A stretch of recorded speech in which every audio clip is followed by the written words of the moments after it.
I am writer, producer, director Christopher McQuarrie. Hi, my name is Eddie Hamilton. I'm the film editor on Mission Impossible Dead Reckoning Part 1. The extraordinary editor on Mission Impossible Dead Reckoning Part 1. Chris hates it. Chris knows that I'm very embarrassed when he says things like that. So Eddie that's why he doesn't like said compliments. it. Yeah, exactly. That's not the reason why I do it, but I do. It's the reason why I enjoy doing it. Yeah. This sequence, let's dive right in. Yeah. No pun intended. The Sevastopol. Notice it says 29th of February there for very astute, eagle-eyed people. That's a touch by co-writer Eric Jenderson, who is not here with us. Eric is a nautical genius, I guess we would say. He's a lover of the sea, lives on a boat, and was having the time of his life working on this sequence. It's virtually everything Eric and I have ever wanted to do in a movie. We love submarine sequences. We love the Arctic. We're fascinated with extreme environments, and there is no more literal or figurative high pressure environment than a nuclear submarine. And this was kind of our opportunity to be kids in a candy store, doing everything we wanted to do and compacting it all into the tightest sequence possible. This sequence was actually originally conceived as something completely different in tone. It started originally as a suspense sequence, almost a ghost story. There's still little elements of that in here, but when we took the movie in as a whole, it really wasn't landing with people what the full purpose of the sequence was. The most important part of this sequence was communicating to the audience the introduction of our villain, really, which is the entity. That's the sonar sphere, which late in the game started to become its own visual similarity to what the entity was. This is all of these actors that are in the sequence were all extraordinary. Many of them did not have a great deal of experience, with the exception of the three officers, Marcin, Ivan, and Zachary. Some of them are stuntmen that were recruited to fill in seats. We had more seats than we had actors, and a lot of them were cast based solely on their faces. I had about 200 recruits of different levels of acting experience. And I sent the faces to Eric, who really had the world of submarines in his head. I said, just from these, pick the ones that you feel are of the appropriate age and bearing for their different positions on the boat. And Eric sent me his selections of all of these actors. And regardless of their level of acting experience, I cast them for the simple thing that Eric said. Each one of these guys has a face that says, I want to see this guy live. And you'll see in all these compositions, everything we're doing is creating a sense of a crew. We're creating a sense of camaraderie among them. All the compositions are meant to constantly bond you to these characters as quickly and as succinctly as you can, so that you feel affinity for them. It was very, very important that you cared about these characters as human beings. That says good luck, by the way. That's that Russian graffiti there. And Eddie can expound a little bit on the challenges of editing this. Yeah, this was the coverage, the raw footage was extraordinarily good, and it's beautifully lit. It was quite an easy sequence to build an assembly of, because there was just so many great options and great angles, and all the faces are great. And I remember what Chris likes to do when he's editing is work on a scene almost completely silent. And when I'd sketched out an assembly of this scene, I remember we used to watch it silent just to enjoy the feeling of pressure that we were getting from the cast. You should talk about the SweatCon levels as well. Yeah, you should talk about the SweatCon levels. So throughout the script of this scene, Chris would mark where we moved from SweatCon 1 to SweatCon 2. There were levels of sweat. The levels of sweat in true Tony Scott fashion. So you would reach a certain line of dialogue, and Mary Bolding, our fabulous assistant director, would cut and say, "Okay, it's time to move to SweatCon 2." Yeah. and then we would come in and redress whatever actors were in that coverage. Yeah, you can With see a little here. I layer think, of was sweat. it SweatCon 4, the highest? I think SweatCon 3 SweatCon 3 was the highest, Right okay. now we are in SweatCon 3. Yeah, there we go. And that should give you a sense, by the way, of the atmosphere on this set. Yeah. As much as this is a scene about extraordinary pressure and tension, it was a lot of fun. Yeah. They really quickly became a crew. They were all enjoying this work enormously. Yeah. And we're about to get into probably the most critical point of this scene, which is we start to reveal the entity. This really came together in layers. This is one of my favorite cues, music cues in the entire movie, by the way. This all really came together in layers. When we first presented it, without the graphics and without the sounds of the entity, people didn't really understand that there was this other being in the boat. And because it's mission, people are always trying to outsmart it. They were looking for the plot in the sequence and kept thinking that one of the sailors had sabotaged the boat. Yes. And it was only when we came up with this graphic and that sound that the intent of the scene really became abundantly clear. Yeah. One little editing Easter egg is if you go back and you want to step through some of the transitions from the entity to the crew, we did these little 2-frame dissolves to kind of soften the dissolves a little bit. So there's a couple in there, and you'll see a couple later. Yeah, on. because it creates kind of a dreamy state. Yeah. You'll see them later in the film. All of these shots of the exterior were CGI shots. And it was Yeah, very, done by a VFX company called Bellow. by based in Below. London, And I was yeah. very, very, very trepidatious about the notion of doing CG shots, entirely CG shots. And we talked about doing these practically. And I was very pleased with the work that they did. Yeah, I mean, They we an did incredible shoot job. real elements of the Yes. of bodies floating. Yeah, all the bodies are real, the yeah, that bubbles was are all real, done at things like Pinewood that. in the tank there. And all the ice is taken from elements and things like that. It's just, it's an extraordinary job of compositing all of those elements together to create this very real environment of a very, the Arctic. And here's our key. This was the very last day of shooting on our movie. This was the last scene we shot. This is Alex James Phelps, and for fans of the Mission Impossible franchise, you'll get a kick out of the fact that his last name is James Phelps, a character in Mission Impossible 1 and, of course, in the TV series. He was cast a week before we shot it, and he came to work that day, the day before, actually, to walk the set and learn what scene he would be shooting. And this was,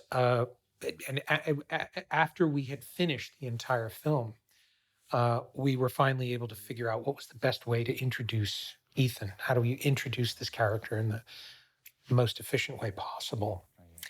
And also introducing the notion of the oath, which was actually something that was not supposed to show up until the second movie. But I love the fact that we do plant the seed of the oath here, and it will pay off dramatically.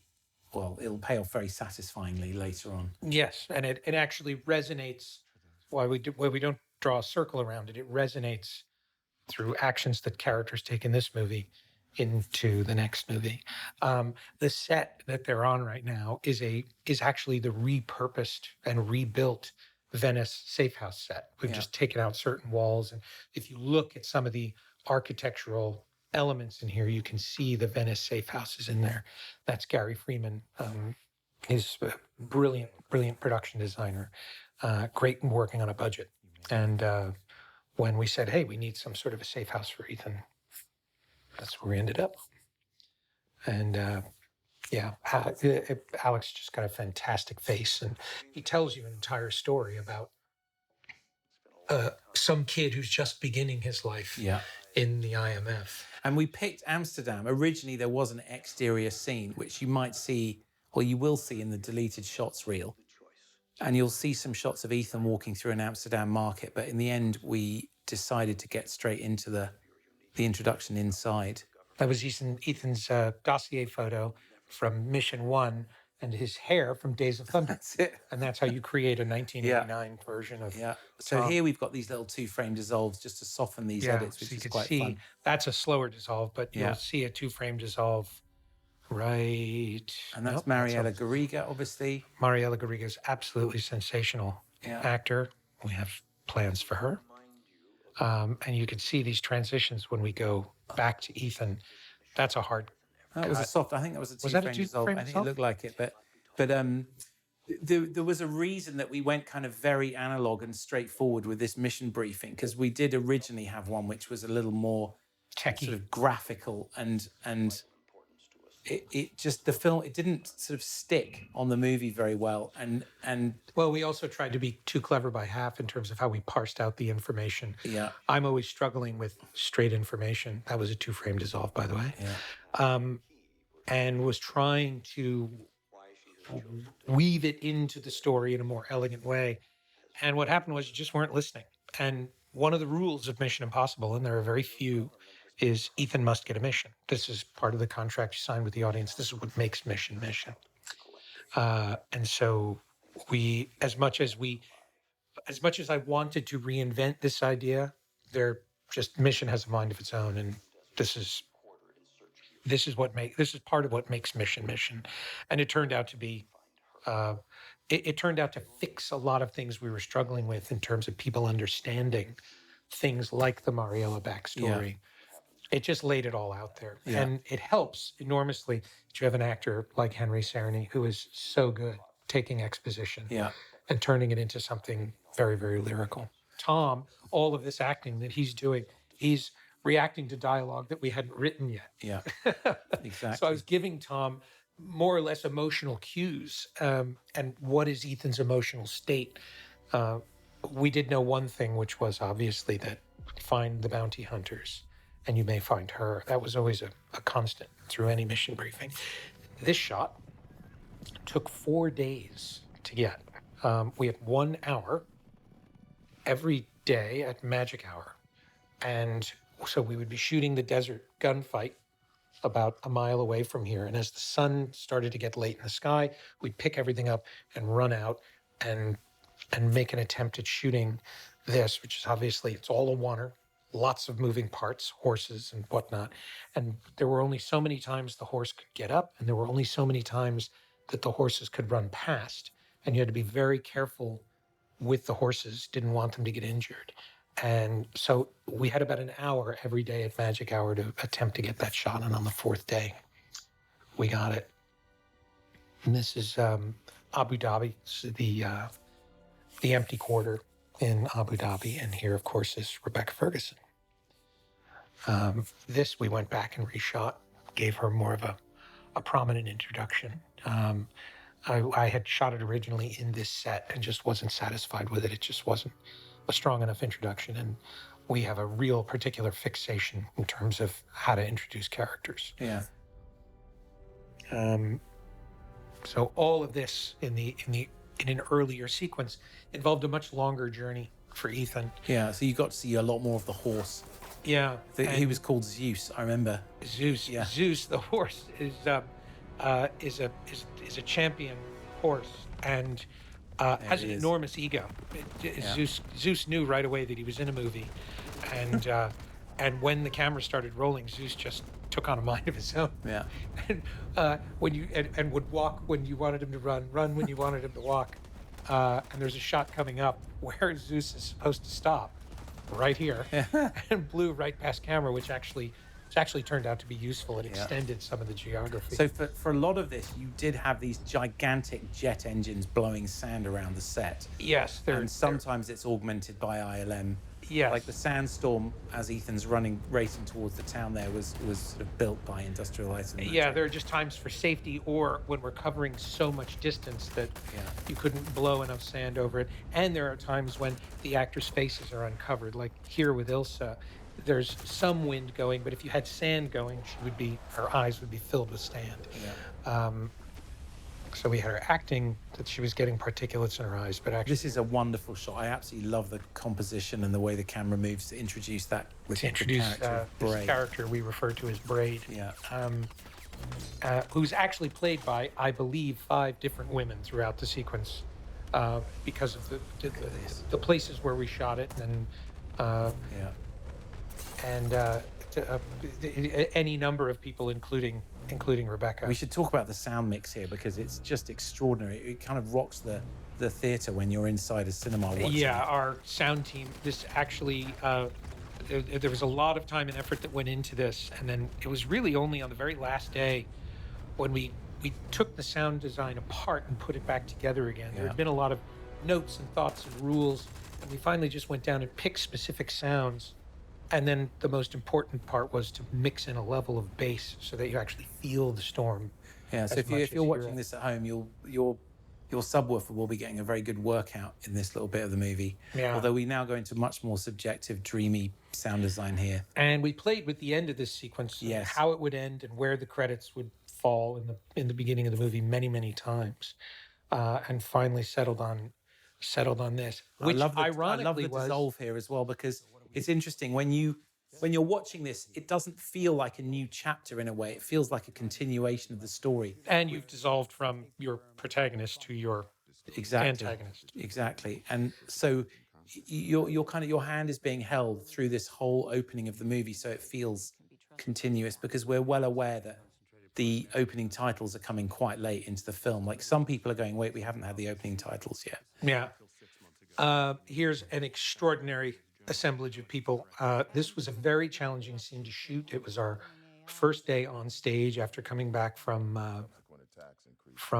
working on location, and it's a very challenging set to shoot in. And all the compositions are more or less the same. I love how you're forcing our introducing the hand. geography with a big close up of Carrie in the foreground. I love the way the camera hinges around. Well, and that very was the good. beginning of the visual language of our film. Exactly. We didn't come to this movie with a specific sense of this is how we want to shoot it.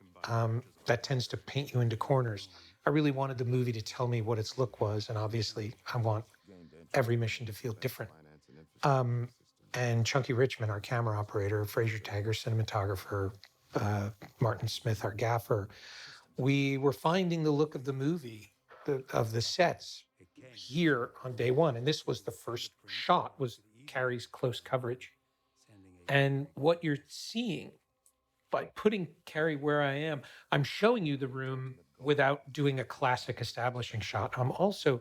There's Henry Czerny, and I'm deliberately not introducing him. I'm showing everybody else in the room, and I'm showing you Henry, but I'm not pointing him out.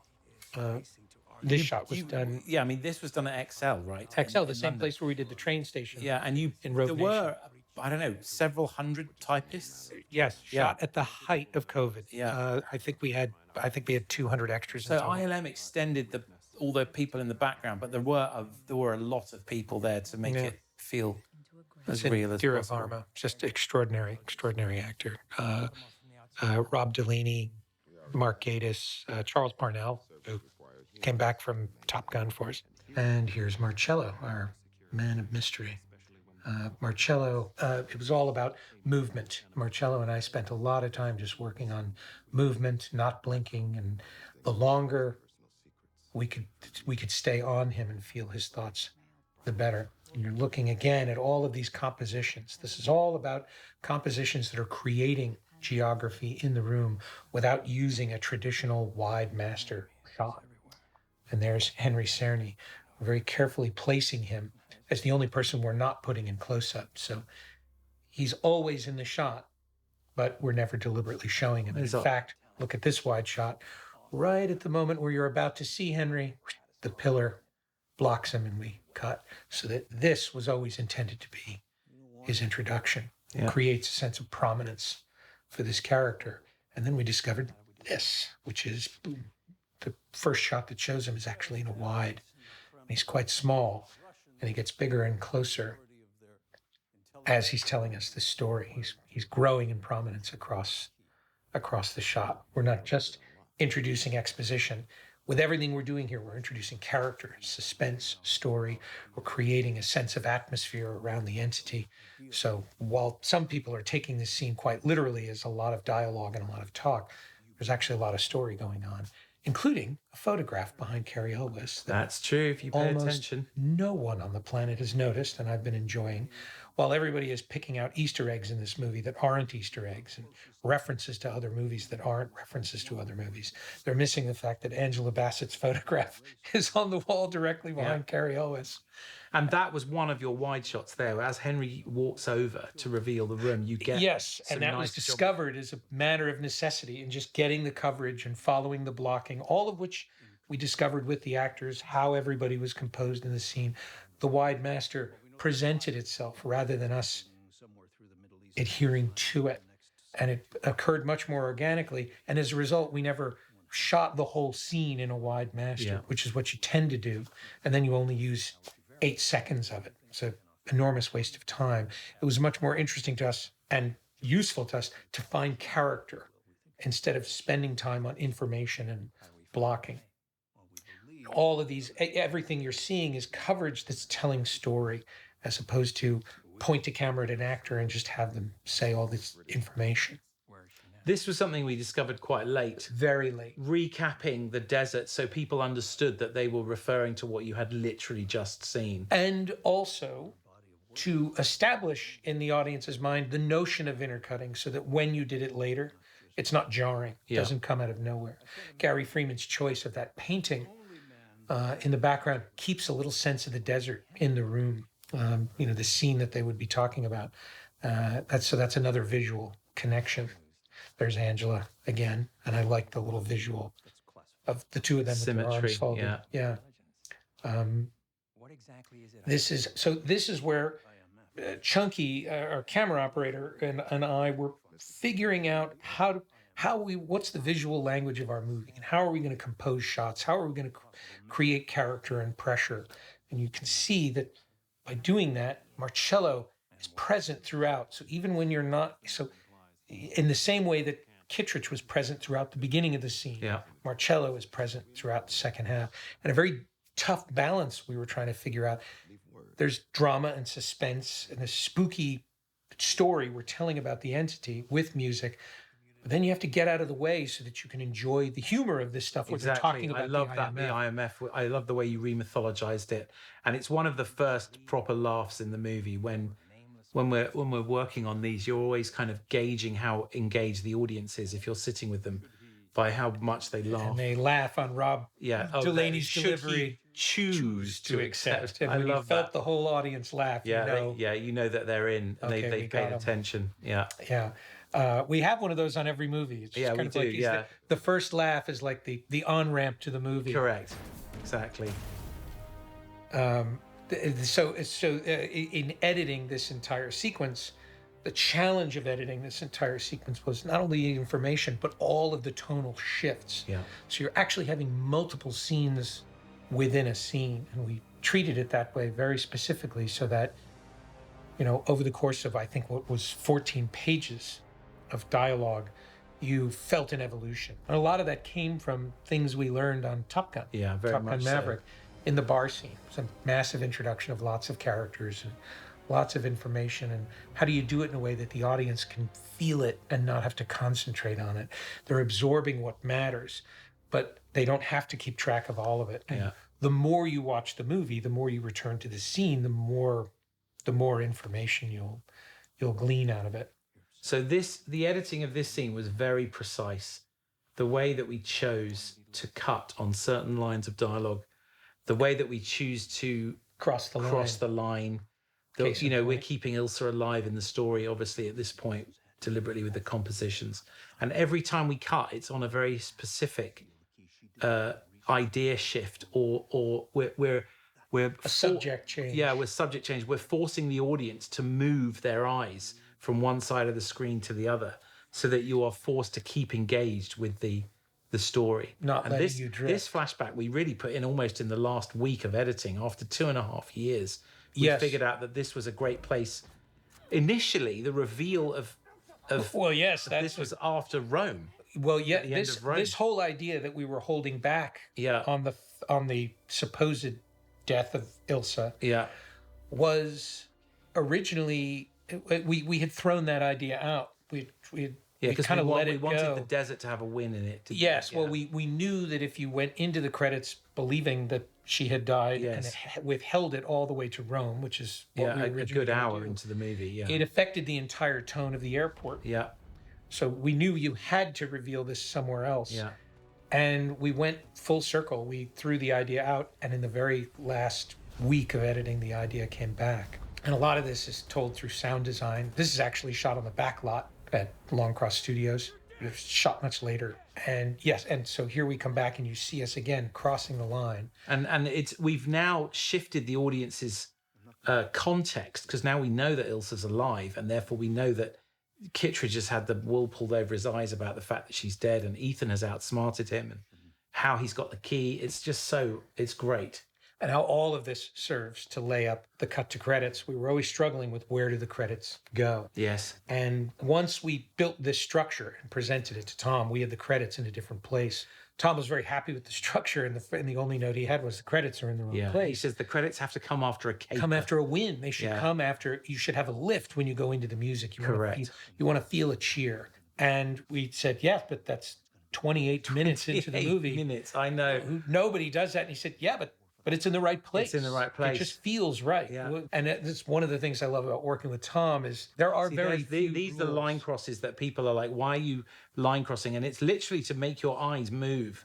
Part of it is to keep you alert and make you refocus on Kittredge on the left-hand side. It's so that you don't tune out. We're shaping. Exactly. We're actually directing your eye and your ear. Yeah. And cutting on key words, cutting on key subjects. Yeah. And these, when we're on this side of Tom, we can be more internal with him, for these moments. Yeah. So all of these line crosses are actually I love deliberate. Henry's acting. Look at his eye muscles. Oh, I know. It's so good. He's really phenomenal, and he very, very carefully rewrites specific lines, That's chooses additional words, willingly whispered one word of his. Yeah. And when he adds the word willingly, he implies they're spying on everybody. Yeah. And he brings these elegant little flourishes to everything. He's such an elegant actor. Really, the word I use often is just very lyrical in his communication. This is one shot that I really love in the film, the energy of this shot and the motion. And again, you're bringing in the geography of the room when it matters. Exactly. And not in a way that's sort of arbitrary. I love here because the first time you see this, you're not really paying attention to what Ethan is doing in the background. And then the second time you see it, you know what's coming. And so you're like, wait, what was he doing back there? And we had to be so particular of when we cut to that side of the line. Exactly. So you see there's multiple angles covering Henry. And all of that is to give us the space so we could control when to cut to Ethan and when not to. And we shot 2 cameras on this side of Henry, so that you'd have some variety. And that was a big deal throughout most of the movie, knowing that some of these scenes were longer. Yeah. To always cover them from multiple angles on multiple sides, so that there's always a visual variety. Yeah, this is so Of course, satisfying. here's Henry having the time of his life, playing Tom, playing. I know, it's so good. He's playing Ethan Hunt. Yeah. It's awesome. And there's our dart gun from Rogue Nation. Yeah. And these are the titles by Filmograph LA. This is always a challenge. These designing titles, to be different from other movies and what shots to put in them. And you can see that we've done something conceptually here. I'm often having there's often a splinter of the audience that's complaining about how the title sequence is filled with spoilers. Yes. And because we have the entity running through it and corrupting the credits, we included shots that actually aren't in the movie. Yeah, there aren't many, but there are a couple in there. Yeah. And you get to see that they're tearing the image, to show that the entity is distorting the. I love this. I love these tiny little shortcuts. It's of fun. all Yes, the that's how actors. it's. And then we changed the palette credits. to blue. Well, that was actually you. We'd originally done it all in blue. That's right. Originally, the entity was red, Correct. and suddenly it felt very familiar to Hal and to Sauron. Yes. And so we finally decided to make it blue and realized the graphics in the nightclub were blue, Correct. and that the movie had been sort of telling us that all along. And that's why the credits are blue on the Yeah. desert here. But they were originally all the credits were blue, and Eddie very astutely pointed out it has a cold feel. It's not warm. Yeah, exactly. It's just easier to look at actually. One of my favorite Oh, inserts in the movie. fantastic Absolute beautiful hand acting, great flair in the background. yeah. All these things coming together in a very elegant way. It's a very tricky shot to get. These are all shot practically. This is all inside an Osprey. That's really an Osprey flying behind them. And all of this stuff was done in the air in Abu Dhabi. So everything you're looking at is that's all practical. This is like one of the best speeches. It's a classic Macquarie speech. You know, do not consider him secure until you have driven a wooden stake through his open heart. And Shea Wiggum delivered it. Oh, it's so good. And here's our introduction to Benji, Simon Pegg, which we did try a version of this scene where we started with Ethan literally holding the key up and getting So what's the straight. play? So what's the play? And it dramatically affected yeah, Benji. It affected the our audience connection to perceived Benji. him. Yeah. Yeah. So we left this in so that he cracks a joke. And you're immediately. you're introducing character. And this is such great team banter. yes. And then, or as we like to call it, Monday.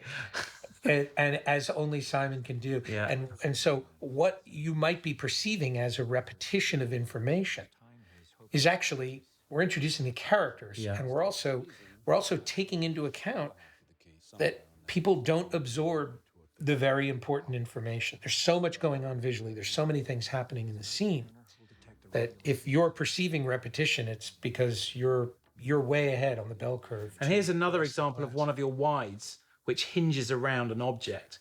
So that yes. you get like common geography, but it's always based around an important prop or Yes, that it's a geography shot, but it's one it's hidden in there and it's motivated by instead of just cutting out to an establishing shot. yeah.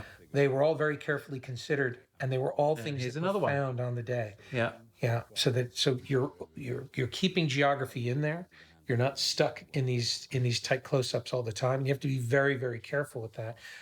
We're actually cutting to close-ups of actors very specifically to make sure that you are gathering that information.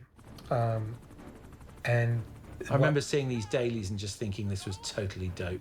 these It's Ospreys just are like, oh my word, fantastic. the scale of this. I love all the cast there, all the extras, the characters behind them. It's so good. Yeah, most of them are actually stunts. We loved working with these two, and their first day Yeah. on the movie. Yeah. When they showed up, I handed them a couple of pages of dialogue and said, "Don't worry, there's going to be no sound. We're probably going to replace a lot of this. Just go up and have fun." Yeah. And they were in an Osprey doing it for They real. were in an Osprey, and Yeah. they got in an Osprey with Eric Jenderson, and we're shooting their dialogue in the Osprey. And we knew we would be picking up a lot of the stuff with the graphics back on stage, so they didn't. All the pressure was off. They could just go up and have fun. This sequence represents what has to be probably one of the hardest sequences we've Yeah, ever. this was like the opera from Rogue Nation. Yes. The amount of intercutting and the way you have to balance the amount of time the characters get and when you intercut from one character to another and how you keep all the stories alive. And how it was developing on the fly. Yeah. So for instance, when Tom is walking through the airport here, we Yes. knew we'd be shooting this scene back on a stage Correct. months later. This you couldn't go back and reshoot. So I just had Tom walk through the airport saying adverbs. Yes, Probably, that's maybe, definitely, Yeah. permanently. Yeah. And Comment. Yeah. and knowing that I could then write the rest of their And you have to remember this was filmed at the height of the pandemic.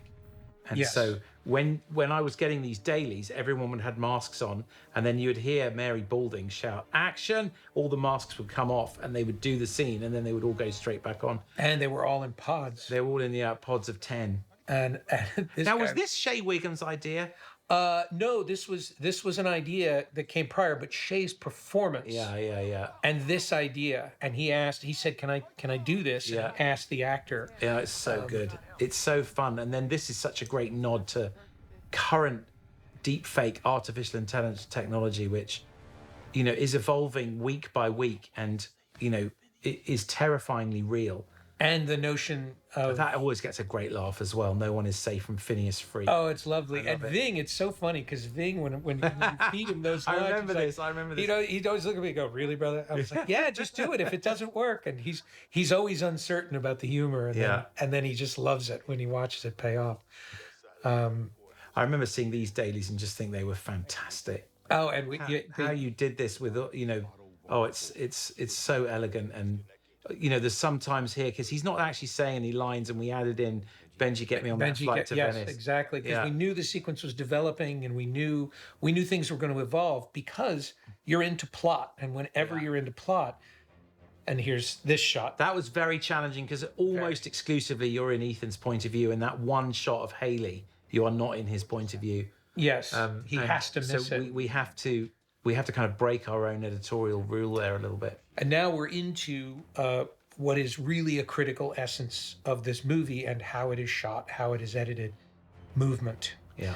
And you'll watch the way that Haley and Tom move. You'll watch the way that the camera moves. Everything in their relationship is a dance. And you have two characters who don't want to be together, who are opposed to one another. Actually, from the outset, are don't necessarily like one another, and yet everything we're doing with their physicality is telling you they actually work together. Yeah. They belong together, and everything that we're doing in the movie is to create a sense of I love this affinity. shot. That's so good. That's Chunky. movement. Oh, There- it's so good. yeah, that's where all of the coverage is being motivated by action. None of it is for show. It's all there to create a sense of geography, a sense of space, and to eliminate traditional coverage whenever possible. All these graphics. We'll talk about the graphics. Yeah, the graphics from Blind.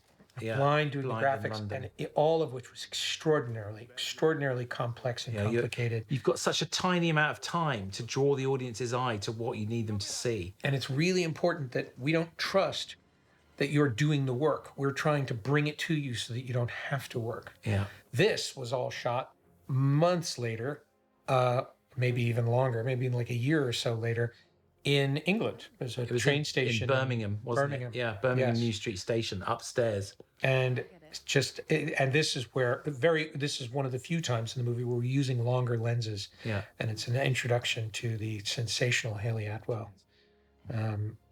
And the editing of this scene, the coverage back and forth, the choice of performances. In every instance, they gave us a different energy. Haley gave us a whole cornucopia of different emotional. Versions there's versions where Tom is charming, and there's Yes. versions where, and what was nice This was all done in camera. The magic tricks all in camera. Just All in in case you're camera. wondering. and we had to do it so many times to get it I just think right. that was like take 17 that you. or Yes, and you something could like that. feel Tom getting a little Yeah. frustrated with the magic trick. What I love here is I remember when you pitched me the idea that you're not going to see any of the pickpocketing, and I was really unsure if that would work, and it works brilliantly Oh. because people pay attention when he lifts up that thing and he goes, "So why was this in your pocket?" And everyone understands immediately that they've just been. Well, the whole idea is each other's it's an pockets. invisible art. You're It's you're so not good. supposed to see it. Although we do then show it one time in the story On the train? on the train. Yeah, exactly. Yes. Which again is so great because you can hear the penny dropping for the audience at that point. But I love how these characters play. I love the air we left in this scene. And here's a move motivated by This prop in the foreground. it's motivated by a prop, but it's also motivated by a turn. Oh, I turn emotionally. She has just made a choice. Exactly. And these movies are obviously, these two chapters are about choice Yeah. and acceptance. She's in that moment, she's made a choice and her life has changed. She's simply not aware of it. Yeah. Eric Jenderson's choice of the Zippo, that was his. so good. When they presented me with the possible props that could be a Geiger counter, he looked at it first and said, slip a Zippo in there. And without my knowing it, when I walked up to the table, of course, it's right where my eye went. It was a great choice on Eric's part. All of this stuff with Ving around. I will say that the amount of CCTV footage that you shot, like every single setup, they had 4 little tiny cameras filming. And you had CCTV. to, and we used every single angle was in this, and it was hours and hours of it. Like this shot. We had 15 minutes at the end of the day. that beautiful backlight there, the sunset. Yeah, Yep. you just nailed it. It's a beautiful oneer again. It was dictated entirely by necessity. I had no time. And Tarzan to is shoot so coverage. good. Like everything he's doing is so active in these scenes. He's phenomenal. Greg Tarzan Davis, who plays the character of Dagow behind Briggs. And here we had a different line originally, and when we were still finding Haley's character, That's right. and it was just too frivolous, and so we slipped this other line in, basically turned the sound off, read her lips, Yeah. and said, what other words can I slip in there? This is getting exciting, is what you put in, yeah. This is now what you're going to see here. The camera that we're using a combination of that's a Rialto. It's a small handheld camera. There's Steadicam, and then there's a camera called a Stabilize. We're going to get real nerdy. We're talking about editorial. Exactly. Anyway. Everyone loves this stuff, Chris. Stabilize is like a handheld remote head. So you have somebody sitting at wheels operating the camera, and you have a camera operator who's carrying it, and that the person operating the wheels, Chunky, is talking to Ross, the operator, who's moving the camera around while Chunky is panning and tilting the head. And you'll see there's some extraordinary camera work that you can't do with a Steadicam. Yeah. Graphics on the bomb, again, very specific graphics that are exhaustive and really you have so few frames to communicate so much information, and you always want it to be fluid. And here comes one hell of a shot. This is done with a Stabilize. Couldn't do that with a Steadicam. Yeah, going all the way down to the floor. To be able to jib down like that. And this was us discovering the uses of this equipment and figuring out how can it serve us best. There's a great kind of dance shot with them together. This is this is again the movement. See them doing a do-si-do here as they. And again the graphics. You know, that's telling you that Haley has seen them when you don't really see Haley see them. Again, all of this, you're seeing how the graphics are three-dimensional. That everything feels tactile, and it gives you a sense of Luther having an overview and a three-dimensional God's eye view of this airport. But it's all done very subtly. We're not trying to overdo it. That was a push-in with the Stabilize. And again, it's all character and camera working together. The actors and Simon selling this whole moment fantastically well. Really he's an astonishing actor, Simon. It's like he understands the genre and he can switch modes emotionally effortledly. Well, his secret mojo is that while we think of Benji as the humor, it's a backdoor to incredible drama. Yeah. He has amazing dramatic chops. And it's interesting how Benji and Ethan are two sides of the same coin. Benji tends to be the funny guy, but then he has moments of genuine drama. Yeah. Ethan is the dramatic guy. Yes. Who then has genuine moments of humor. Yeah.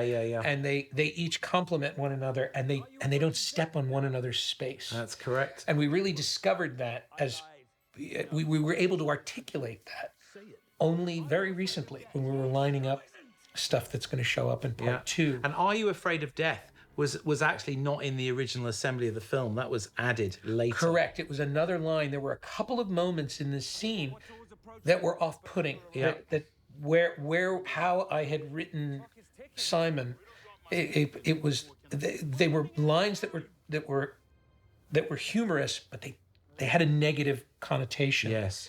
And it was very interesting. The balance of humor, and something I see in a lot of movies, is humor presented in a negative way, a negativity between characters that's meant to be them either busting on each other or intention yelling at one another. Yes. And it actually has it's counter-intentional. Yeah. And it actually alienates you from the character. And there were about 4 lines of dialogue, and after the first test screening, Tom picked them out. We noticed that Benji wasn't resonating the way he usually does in these movies, and Tom and that was flagged what is the most important thing for you? That was always there, but it was in a different place. Correct. And we rearranged these riddles, and that's why you're seeing the dials are going in a different order. They used to go. This is another amazing shot. I love this. This was again in Birmingham, and all of these again. You're feeling movement with these characters.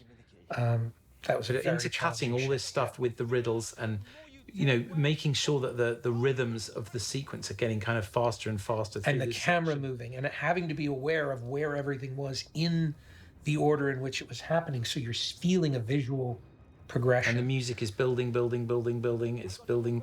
And then right here, the cue just takes a moment to breathe coming up. I and love these, this. speaking of music and speaking 45 about seconds. Lorne, Yeah. yeah, these are. Here we go. This is a Music stops sequence. now. Yeah, I love it. This is a sequence that really didn't come together until the music Correct. came together. Yeah, Lorne and his team. Yeah. It's as much as the other work that went into it. It's almost one continuous piece of music from the moment the key comes up, and not a short one. Yeah. And it's where the music starts and also when the music stops. It's all designed to create a sense of momentum and lift. And we had watched this scene numerous times and were really struggling with it. And when the music came on, we knew. Now Yeah. we know it's going to work. Yeah. And again, you're feeling the team. It's all about creating a bond between the team. When you took out the scene in the lounge, or when we cut it shorter, Yes. you lost any sense of their bond. Another reference to Good Luck there. Good Luck, yeah. Which you'll see. And, So Operation Podkova as well is Operation Horseshoe right at the beginning. the Podkova is a horseshoe, and a which horseshoe is also a another symbol for good symbol. luck. So there's a theme And here. that's a motif that's going to pay off in part 2. A CCTV turned out to be the one effective shot we had Yeah, to show exactly. that. Again, because we were shooting everything quickly. And that shop, the handbag shop, was the one piece of gear that I brought back from the That's set, correct. knowing that if I get them in this corner, I can then reshoot any Yeah. coverage I need. And a lot of this is. Oh, by the way, that camera move The camera move around Haley. going around Haley. That's Chunky and Haley So working difficult. together. Yeah. She actually is walking at multiple speeds. She Yeah. feels like she's walking at one continuous speed, but she's actually working with Chunky to give Wow. him the time to get around. And it's extremely delicate dance. The graphics of the sunglasses, by the way, we worked on those for a long time.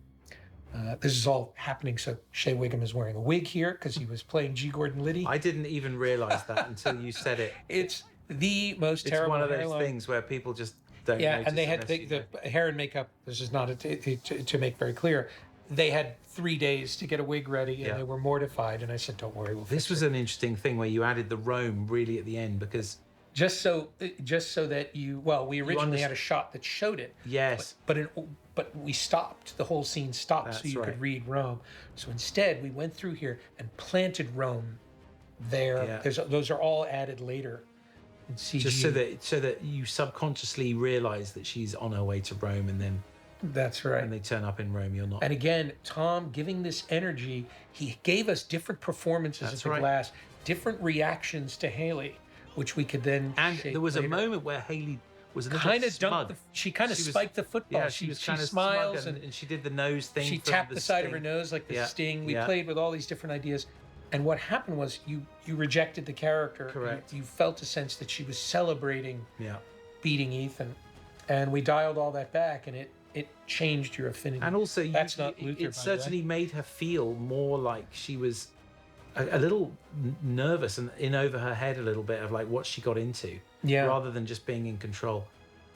Oh, this is amazing! You absolutely shot this for real. This is, Oh, and this thank- was all for real as This well. was all for real. Although a lot of the people in the background there, anybody in the background there, they weren't there. Yeah. Look, this is real. That mate. was again, this was a lot of It was fun. amazing that you got that timed out. Oh, it's a real challenge getting all of these elements to line up and doing it in a very limited time, and again doing it during COVID.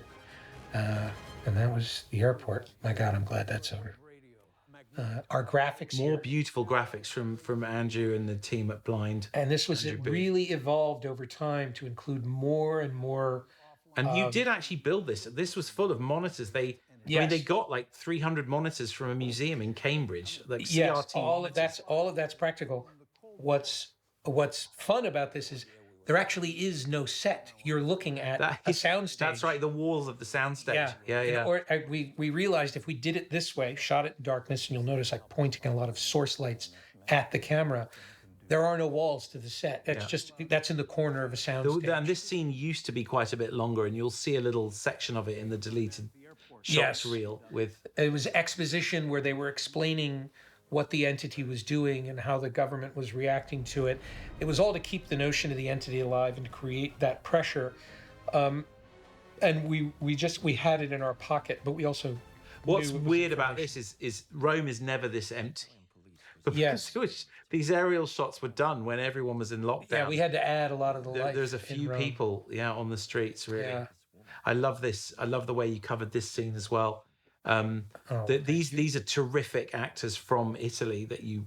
These guys are absolutely they're so good. sensational. I love the fact that you only reveal the two people behind her in the reflection. When we're on her coverage, all you see are these two uniforms. And if you're paying close attention, which most people aren't, to the people in the background, you can see where we shot in Italy and where we shot in the UK because the cops change several times throughout.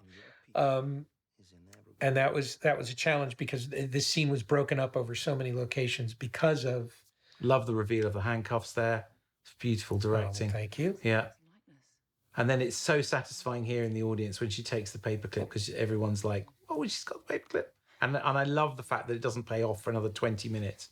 And it was really interesting. That was Tom was really, really particular about setting it up early and then letting them forget about it. Yes, I love it.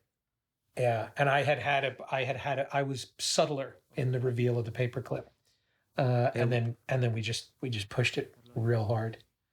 Some of these Dutch I angles. love the that way are Haley's showing up in eyes the movie. move there at the end when she's thinking. And again, you remember she gave us So many options. for so that many line about options my of ones lawyer. where she was This is an bluffing. awesome shot of Pom Clementif here playing Paris. That I was love shot- the nose sniff. It's so good. She's wonderful. Palm delivers such a. So you see here, this is the stuff I shot in Italy, Yeah. and all of that was my paperclip story. And then when we went back to do the inserts, we really pushed it. We just underlined it, and that was the thing. Is sometimes you're just being too subtle and too clever by half, and we were always checking one another to say, you know what, just say it. And there were times I was being subtle, Tom was being subtle, and we were just always there giving ourselves the options. I love this shot of East Side. So good. The light in this scene, all of this stuff. Again, another set designed by Gary Freeman, Yeah. and lit by. What's interesting is you watching this, you're not aware of the fact that establishing shot of Gabriel walking in or Isai walking in past Grace was shot like over a year before we shot this scene. Yes. Well, Isai was on the movie. Isai and Haley were both on the movie well over 100 days each before they had a substantial dialogue. That's true. Yeah. And it was always in the schedule, but then there would be some sort of disruption because of COVID, and things were constantly moving around.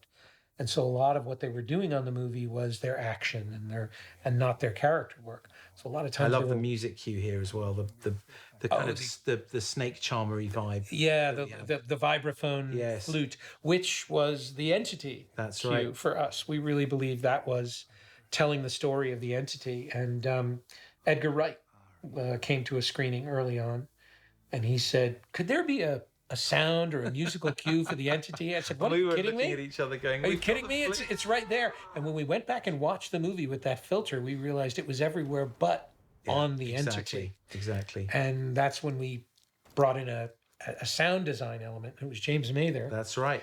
And James Mather, when I described what I was looking for, some kind of bassy sound with vibration, he brought up an early version of that sound. That's right. And it was his broken Sonos soundbar. Sonos soundbar. And when we get to Venice, we'll talk more about that. I do remember when you shot this introduction to Haley. It took you this moment of connecting the two characters. Yes.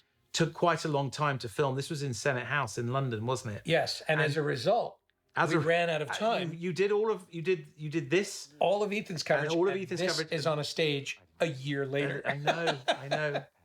So poor Haley, we got to the point where we were about to turn the camera around on her, and she could shoot do her her first whole dialogue scene.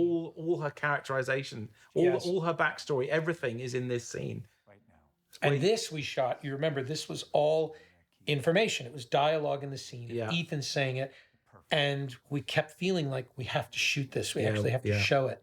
And we finally did. This Barnaby, he was just sensational. Came out for a day, and we just had such a great time with him.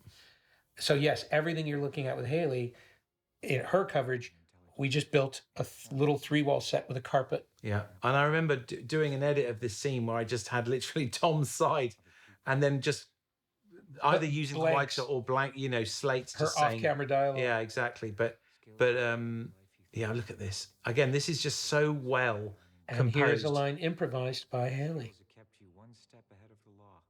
It was really wonderful. She was sitting on the steps of her trailer. This one. We were talking about her character. Can't blame a girl for making it on this dishonest living. Yeah.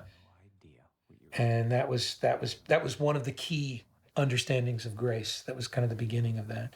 And Grace was somebody who was developing over time, based entirely on one essential element, which was we had to have affinity for this character. Yeah. No matter how much she might be betraying the team and out on her own, you had to be rooting for her. It was a very, very delicate dance, and very few actors could pull it off as elegantly as Haley. She's just She was fearless as well because she really gave us so many options and trusted you and me to find the best version of her character editorially.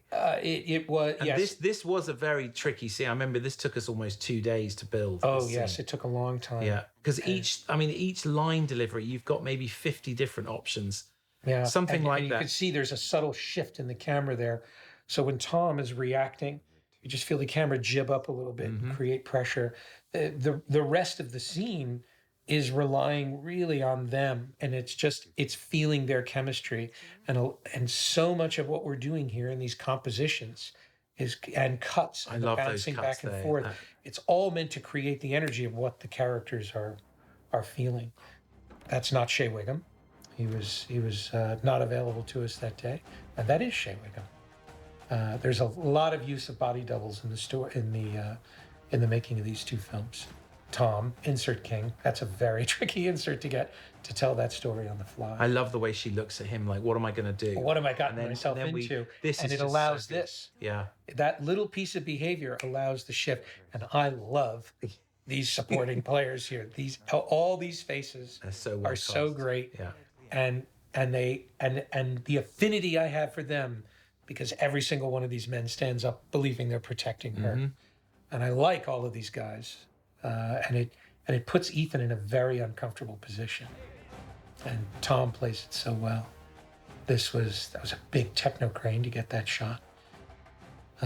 We had half a day to shoot Yeah, I all of remember this this business is out a here. It was very fantastic challenging. shot. Placing the bike in a way that it became foreground created energy. And watch Haley's expressions.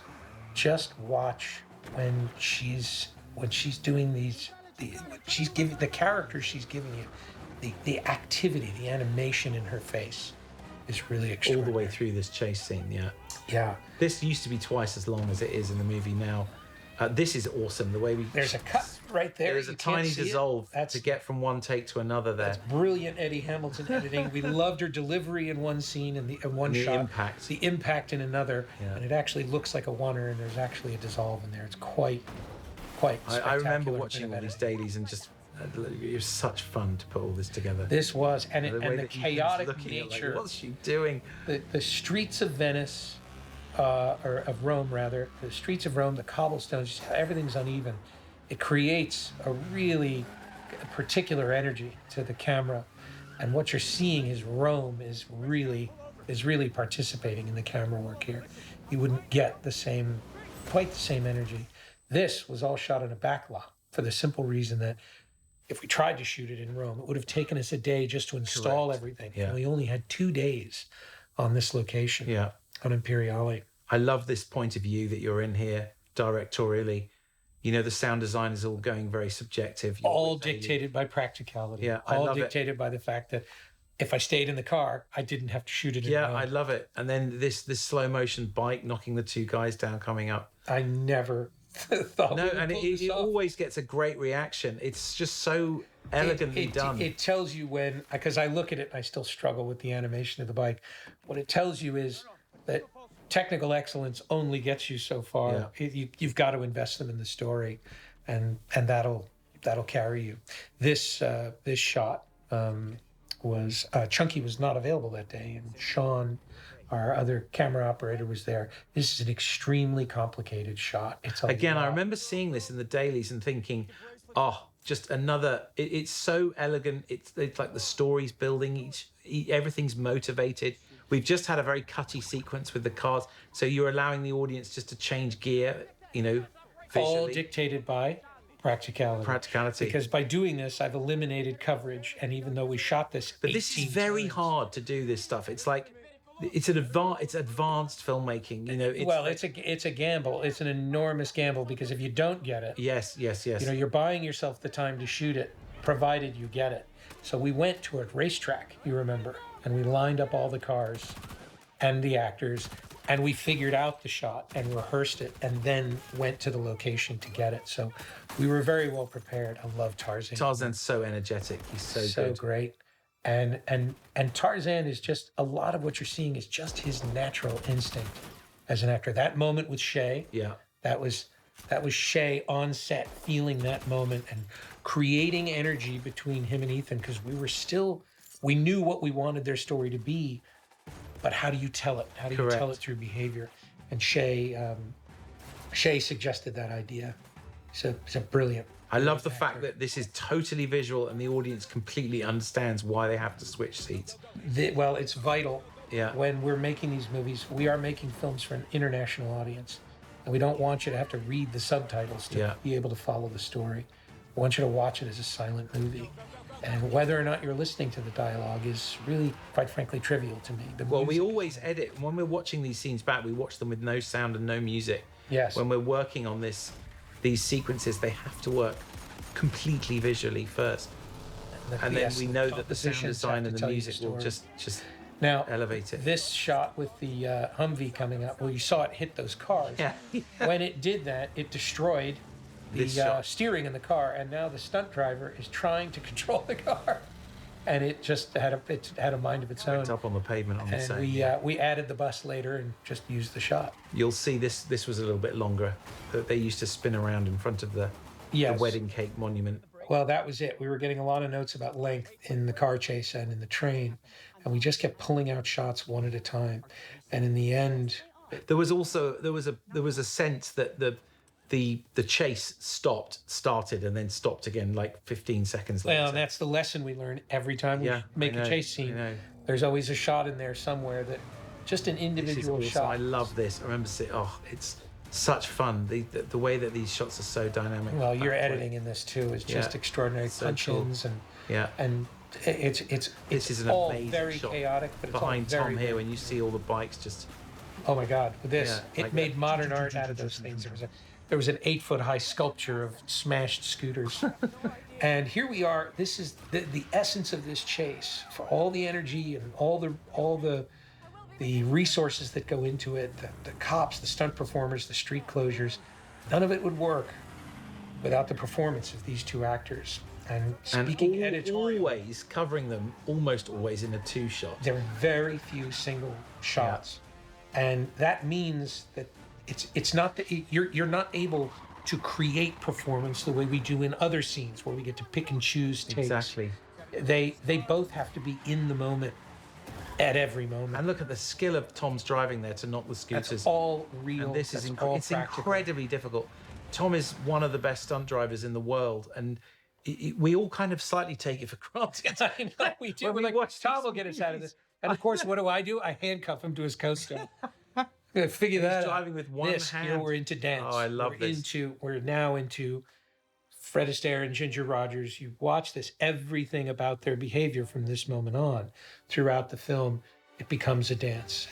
And this is, of course, the introduction of the third character in the car chase, which is the Fiat. This idea of Fiat 500 occurred to me. I don't know if you and I have ever talked about this. No, go on. When I was location scouting Fallout, and I was walking along the Seine River, and I found a little Fiat 500 and thought, wouldn't it be funny if Tom drove? Oh my this word! car? Back then, like 2017. Yeah. Wow, I was already thinking about it. Now watch the behavior performances. here is so Watch good. Haley's behavior, her eyes, the expressions, and most critically, she's underplaying all of it. It's all internal, and it's but it's all very, very active right here. This is a perfect example of Tom leaning into the gentle humor of this moment. As well as the strength of Tom as Ethan Hunt. Correct.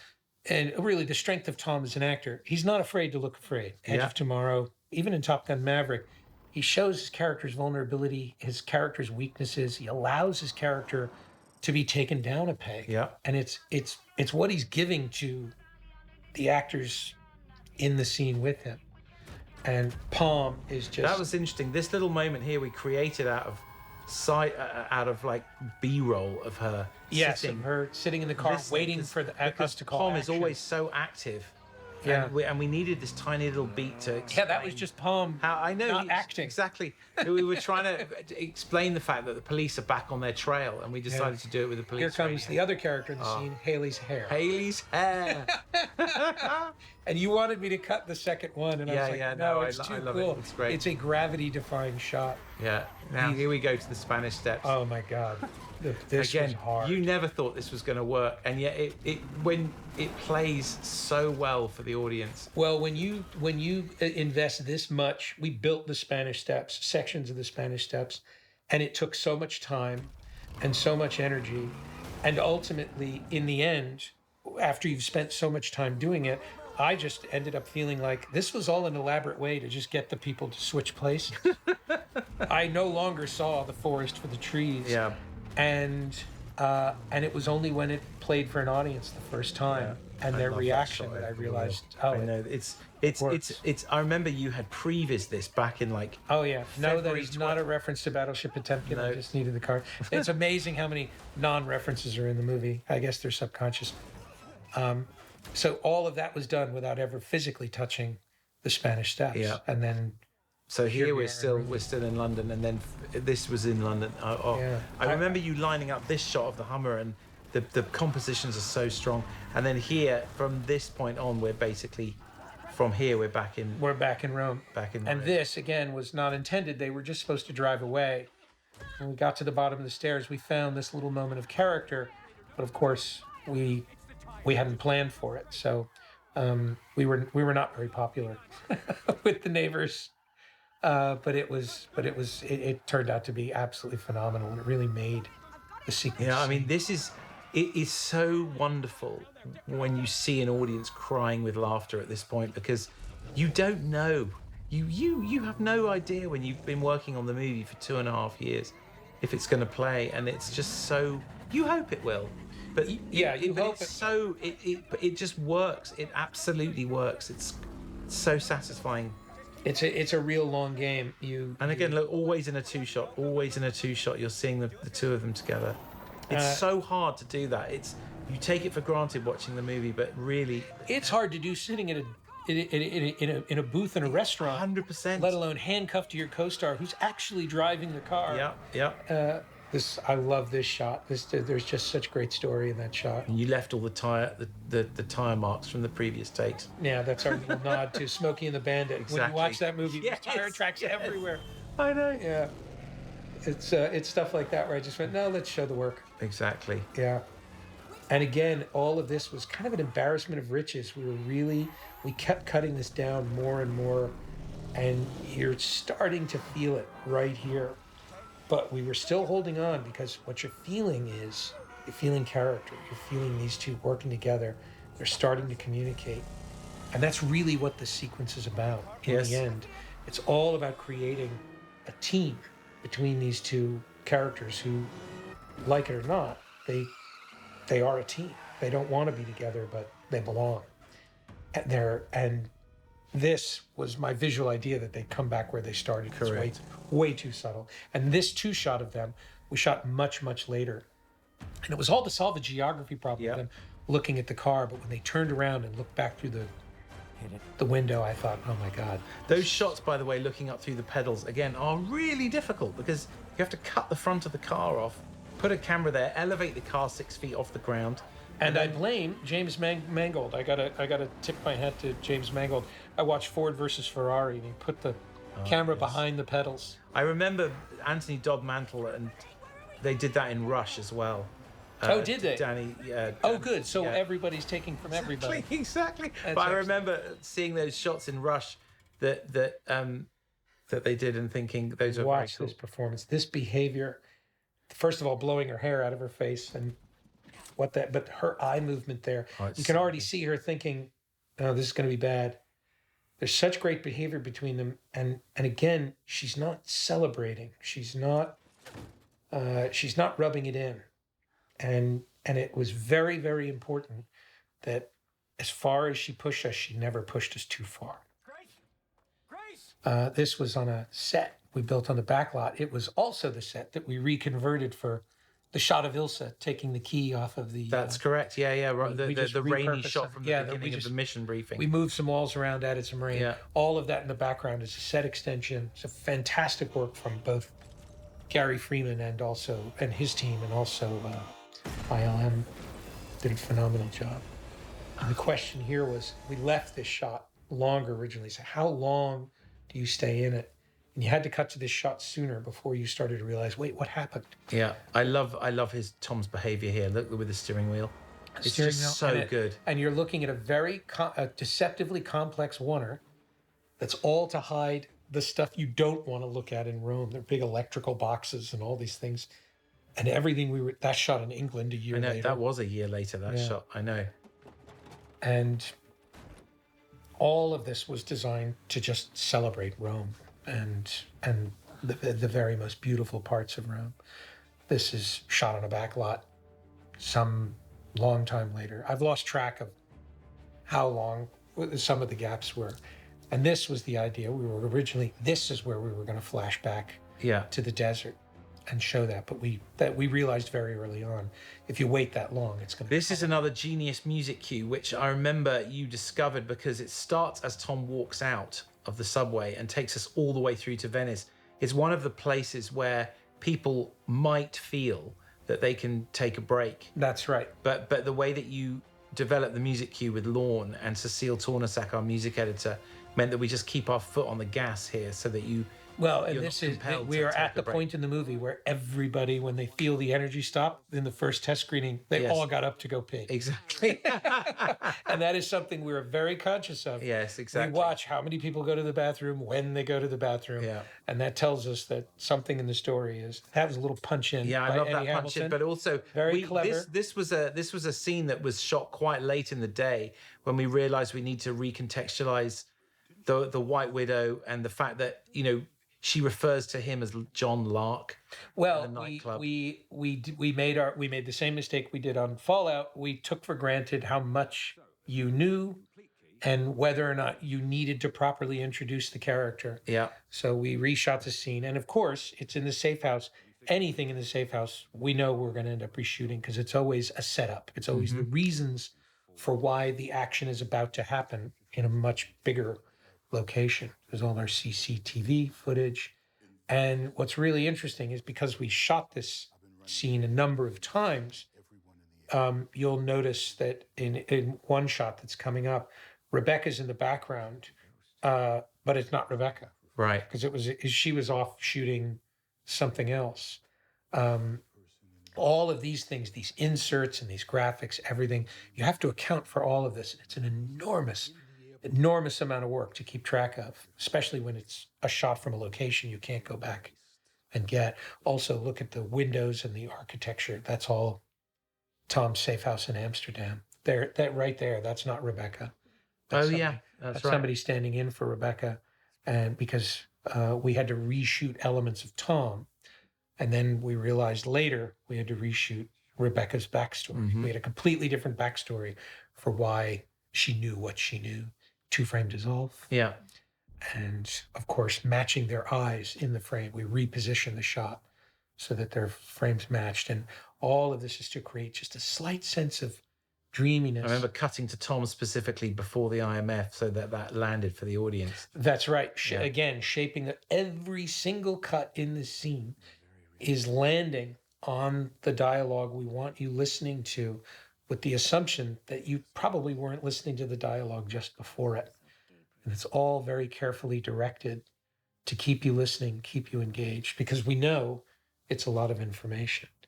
And then this was a reshoot. We had a completely different story with Ilsa, and a backstory that really, it was too coincidental, didn't work. She had actually had a backstory involving Gabriel. Mm-hmm. It all felt too convenient. And the reason we rewrote this, why we didn't write this in the first place, is we never wanted to hand exposition to Ilsa. We didn't want to give her the job of telling the story. And what happened was it actually came around full circle, and it served it immensely, because what happens now is Ilsa and Ethan are on the same footing. They're both on the same kind of mission. Each one is trying to stop their government from getting the key.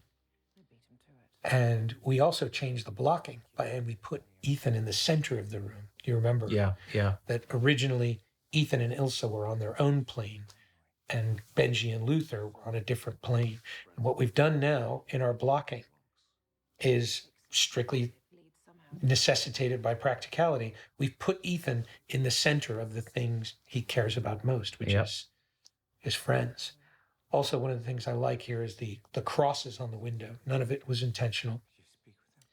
It's the key, and it's also crosshairs. It's sort of, you're seeing Ethan being caught in this window, and the Dutch angles in this scene. You see, there's a lot of Here there's a big dot. There you go. there. The first one. simple reason why there's a Dutch angle in the scene is purely practical. It's not a reference to anything. You're low, so you can give Ethan power. You have to Dutch it, or else you'd have cut Rebecca off in the frame. And what we were doing with each one of these frames is finding the emotionality, finding the feeling of the frame, and letting that be what dictated where we put the camera, how we positioned everything.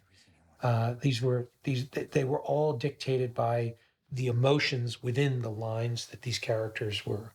When you reshot this, you were able to make a callback to who or what is the most important thing to you as well, which I love. Yes, that's right, and that brought that whole thing full circle, brought the entity back in. And I remember you had asked me at one point, Yes. I really wish the entity said something that Benji said in the airport, and I said, he does. He says, "You are done." Yes. Yeah. But again, that's something we run into all the time. Even when something is that overt, it tends to be overlooked. Yeah. There's a lot of things in this movie that people get the second time and even the third time that they watch the movie. It's why we encourage everybody to watch it again and again. And more importantly, it's why we try to make a movie that you want to watch again. Yeah, exactly. It's talking very quickly about backlight in a lot of these scenes. You can see. Venice, especially later on at night, you'll see the way that the scenes are lit incorporate a lot of backlight. This roof deck was built on top of the Gritty Palace, specifically so that we could get the most spectacular view of Venice. So my apologies to anybody going to Venice and hoping to recreate this scene. You can't. But this is because we were shooting nights. We had the opportunity to go up here right before we'd start an hour early and shoot these scenes at magic hour. And over the course of 2 nights, we found the scene, we found the behavior, we found the dialogue, and we really love the decided, simplicity of it. That's what it is. It's their relationship is about their chemistry and their behavior, and not about their dialogue. And Here's another one. I mean, I remember seeing this and just this was the amount of setup for extremely this scene. But complicated. look how beautiful this is. My sympathies go out to everybody who worked on Jaws. Yes. Working on water is extremely complicated, and again, just their rhythm and their energy together, and creating that relationship between those two people, obviously, in preparation for what was coming. This we had done months of testing. You remember? Yes. Trying to create these images that were just pushing the envelope, but were always at the same time very, very, very. It all had to be tasteful, and finding a way to shape light and create, and that's where the body paint came from. It was a way that everything was always created in silhouette and everything was implied. These graphics that Gary Freeman found that are all being projected all over it ultimately were incorporated into the design of the entity. And here's Haley and the 100mm lens working together to create a sense of her energy. And this was Esai Morales' first day of dialogue Yeah. on the movie, after he'd been on the movie for a long, long time.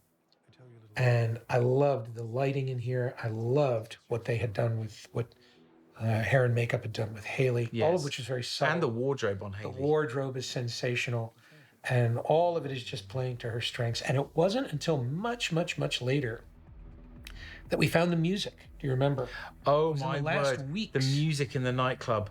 Yeah. We originally had a track which the dancers had choreographed their movements to, Yes. and it stayed on the movie for 2 years, yes. longer even. And then right at the end, the Paramount Music Department helped us find around 200 different dance tracks. And Yes. Cecile Tornasak, our music editor, worked with Chris to identify 3, and then spent, a couple of days cutting all these tracks with stems, so that every piece, every transition, and every character interaction was underscored with this music so elegantly. And I remember walking into her room, and you played it to me, and I was just mesmerized by it. I thought it was so good. And I loved the kind of retro feel of it. There was something, I felt like I was watching Yes. a movie from another era. It really, it harkened back to, I don't know what. There's something phenomenal about these shots. There's Palm in the background. Yeah. And these were some of the shots where we went, man, you just can't take your eyes off Palm, no matter where she is. She's in the there frame. the whole time. You had to be very careful how you compose those things, because you didn't want to take away from other people and their power. And it helped that Palm is very much in the story, but again, we pushed her way back because she's just simply so dynamic, so powerful, that when you found yourself looking at her when you were supposed to be looking other places. All of this back and forth. There was originally a little more dialogue, a little more history, and we just ultimately boiled it down to behavior and character dynamics through composition. It's just much more effective. And then here is the sensational Vanessa Kirby. This shot was done. We remember we went back and reshot this. Yeah. So this was done, God, a year and a half later. All of this, the phenomenal set that was built by Gary Freeman. Again, when you shoot a big sequence like this, you go to a location and you shoot all of your practical stuff. And then when it gets down to the nitty gritty, the plot, the story, the reasons, things that'll change a lot, you do that on a set where you have a lot more control, a little more time. And here's another stable eye camera move. These elegant moves. And what I like about the stable eye versus the Steadicam, it's not as precise. There's a little bit of float in it. Exactly. It creates a slightly odd background. You feel a background shift throughout the shot. It's a little bit of instability. Here we are with more sleight of hand. All of this stuff done practically. And finding ways to line up these shots. Oh my word. That's And a also hard like, to shot. keep everyone alive in the scene, and when do you cut to Gabriel, and how long can you be away from this or that, and how to get through this quickly. That you reach a point in the long movie where you're going through trying to take every single tiny moment of air out of a film. And air is where you can feel the audience is given a tiny beat of time for their attention to drift ever so slightly. And so we're constantly compressing and compressing and compressing. And at the same time doing everything we can to avoid being cutty. Always. And we Yeah. feel ourselves saying, oh, we've overcooked it here. Yeah, and quite often we will over tighten the scene and put air back in, but then we know that it's as tight as a drum. Yes. This was terrific behavior from Again, Tarzan and Shay, they were an effortless double act. They required very, very little. They had fantastic behavior. Here you are, you've got a few wide shots. Yeah, exactly. You're And establishing the geography. widows started talking already, and we're just trying to get through the scene. We're compressing time. We're folding images on top of one another to get to this moment where she's talking. So one of the things that you talked to me about, Chris, is the intimacy of a lens. Like the longer the lens is, the more intimate you are with the character. Well, yes, the higher the number on the lens, That's the more it. intimacy that lens contains, as a general rule of thumb. Yeah, and you kind of really leaned into it with a scene like this, where there are no wide shots in this, and there were at the beginning. Well, there's but now pressure. It's all common geography. Whenever we would try to go wider, the pressure would just dissolve. You were no longer connected to the characters. You were outside of the scene. Correct. And I always imagine the camera to be the audience, and the audience is an invisible presence in the scene. Mm-hmm. You're a ghost watching the scene. And that's why it's always so disturbing when an actor looks right at the lens, is you've sort of suddenly been caught out. Mm-hmm. And you get the common geography there. When you're on a profile of the widow, you see Ilsa. Well, that's just it. It was constantly keeping you aware of where people were in relation to one another. Correct. And it was decided very early on to put Gabriel at the center of the Now, scene. this is where we leaned into the sound design and the score, but you really hear James Mather's malfunctioning Sonos soundbar. soundbar. Here. And he had recorded it on his phone and he played it to us, and he just said, how about this? And we leaned into it. He recorded about 5 minutes of it. And there was a point where he was playing bits of Fallout through his soundbar and recording it, but it's so distorted you can't tell. With the phenomenal camera operator operating of Chunky. Oh, and the timing of that lens flare and everything. But we really found the sonic identity of the entity at that point, which was, again, very late in the day in our sound mix. And one of the sensational things that's happening in the story, these graphics that are playing on the screen, there are many times when you feel them sync with the dialogue. I know, extraordinary. It's all coincidental. Yeah. It's all it's all just kind of the magic of being there and being in the moment. And the actors are just playing, and watch this, keep the key. When she says keep the key, that's like all the light. The lights go off The with power her. of You can yourself. feel I know. it's this almost oddly synchronous, all of these little moments that are happening.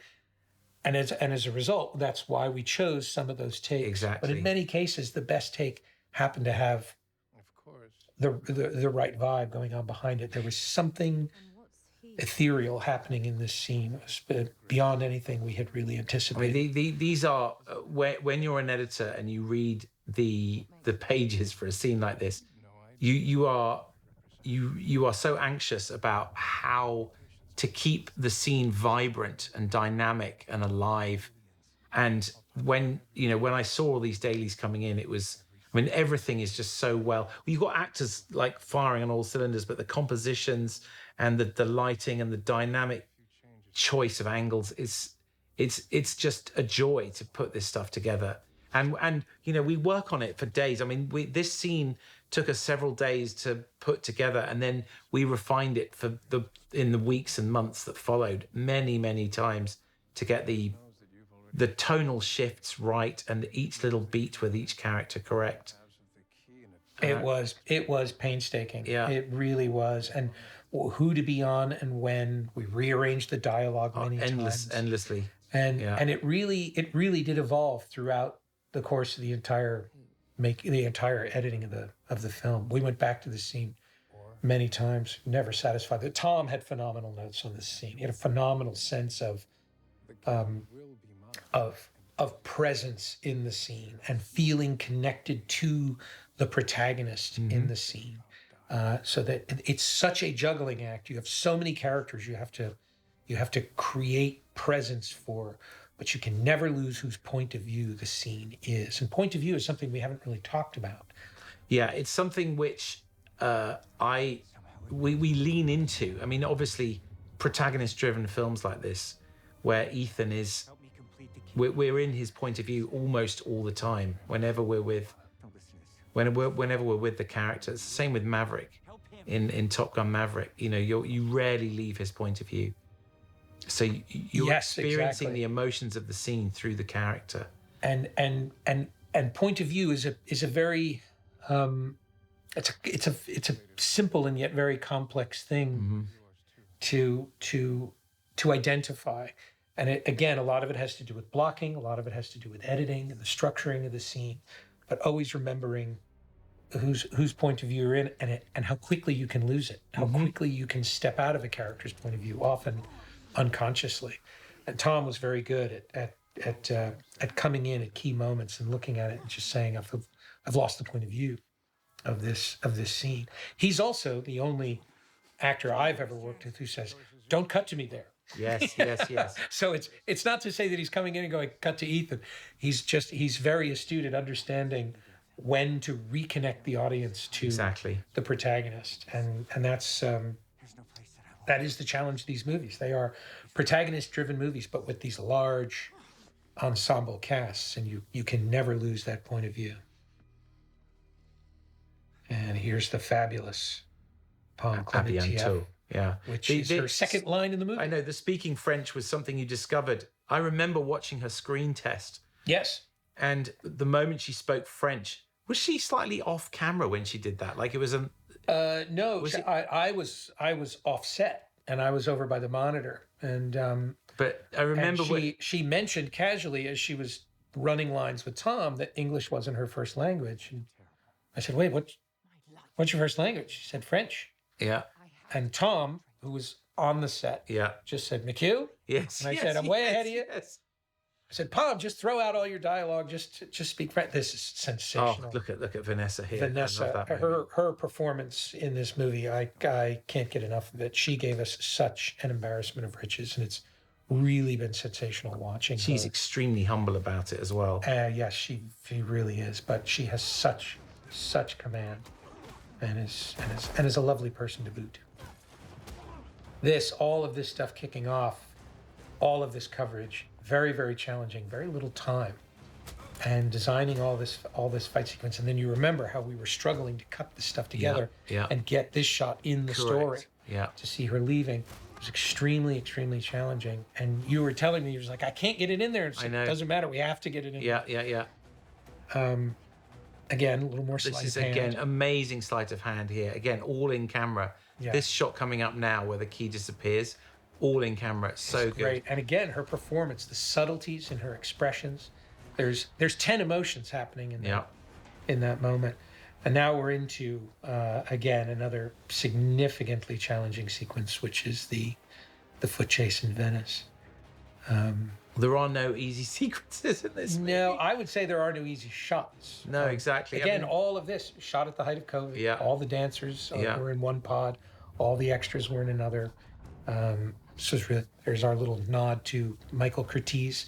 I saw when Haley walked by that light the first Yes. time, she cast a little shadow, and so we moved the light to Oh, give it much more fantastic. of a dramatic shadow thing we found on the day. This was a fight scene we developed the night before. This is all done when we found this location and started to find the scale of this location and what we could do there and the time we had. Because we shot the courtyard so quickly, we bought ourselves the time Yeah. to shoot this, and the actors did a phenomenal job. But this was all developed in the days before we shot it. This music cue, by the way, Oh. was This was a slam dunk from yeah, this was one that was presented to us, and when we dropped it on the scene the first time, it was just we edit without music. Yeah, and well, the way Lorne works is he will write suites of music, not to picture. Just he'll get a vibe from some of the dailies that he might have seen, or with conversations with Chris, and then write like an 8-minute suite, and then we'll dive into the suites after we've cut the scene and see what lands. But this was always. And because we don't cut with Oh, look! Talk about Raffaella. Oh, go ahead. Yes, this is Raffaella Giovanetti. I asked her to shape a few candles just to create the sense of direction going down this Yeah.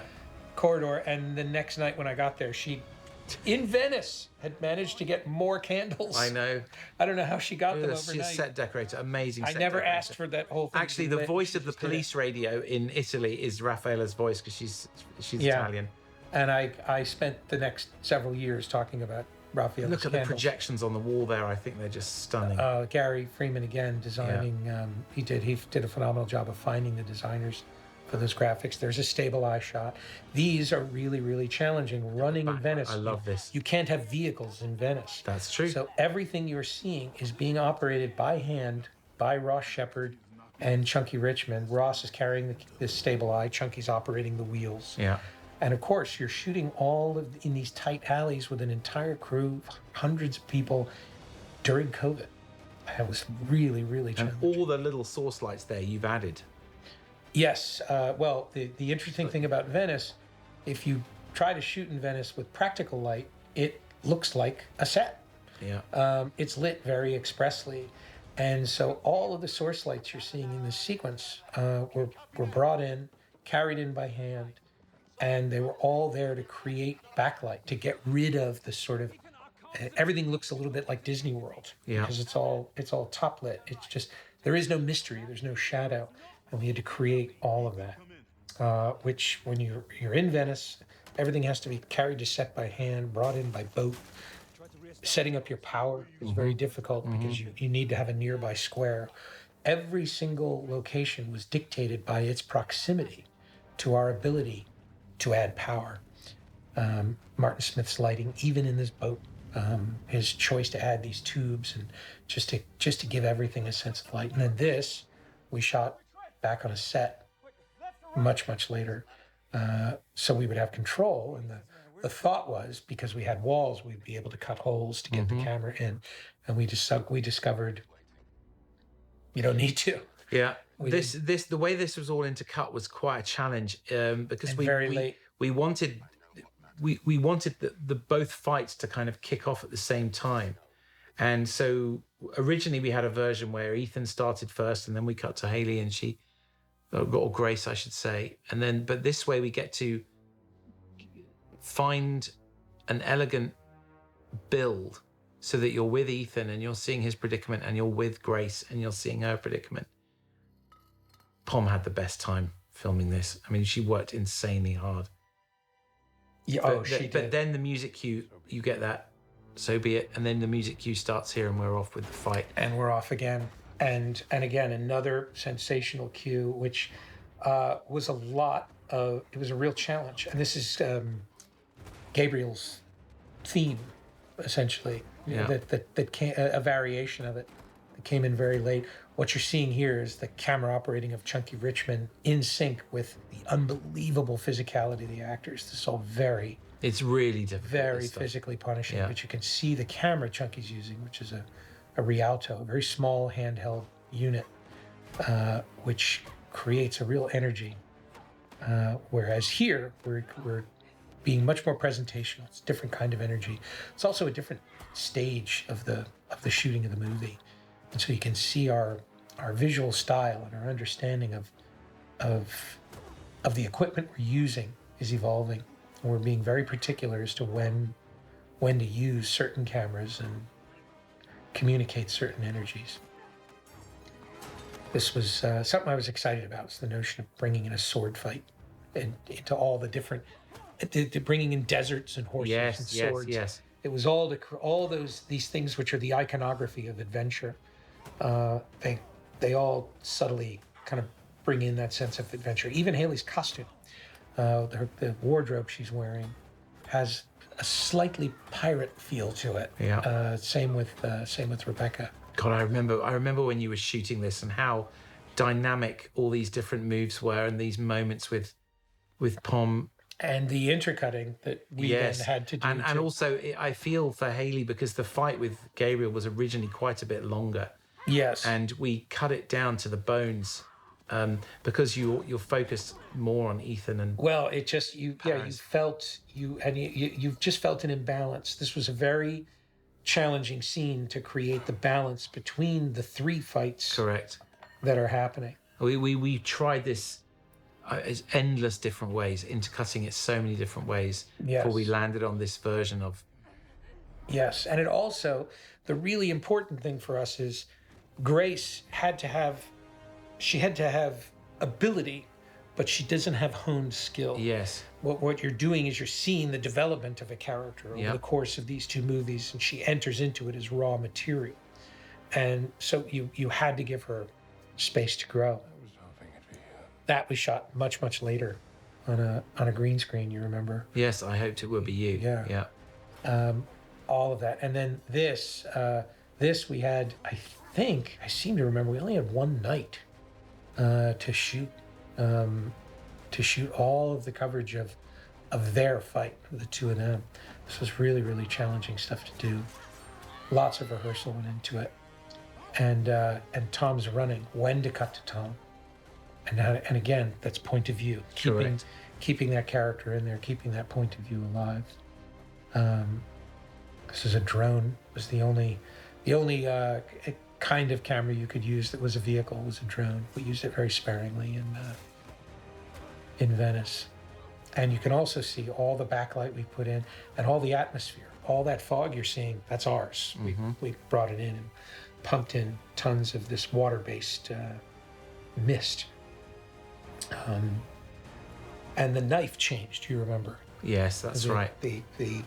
I mean, some of you may have picked up on the fact that the knife here is the one that Gabriel puts down on the table in the nightclub, which Grace then picks up and then uses to fight Gabriel on the bridge. The journey of the knife and the journey of Pom's sword. Yes, exactly. The Pom's sword is the one that she shows the widow earlier in the film. This was a shot. Tom said, you know what, just in case, let's just get this. Oh, wow. Just get this shot. We were getting ready to go, and we just had a little time left. We were getting really close to the end of the day, and he goes, I just have a feeling, let's just get this shot.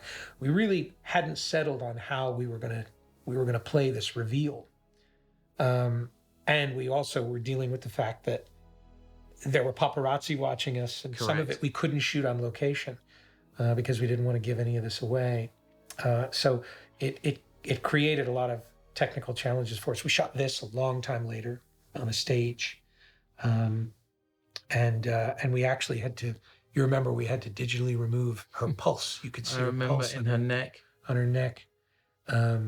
She's doing a phenomenal job, by the way. You can't see her eyes moving. And yeah, I mean, this was also another music cue, which was so difficult to get the balance right, and yet works so well. Oh, and it's the same cue that's playing when they're in the gondola.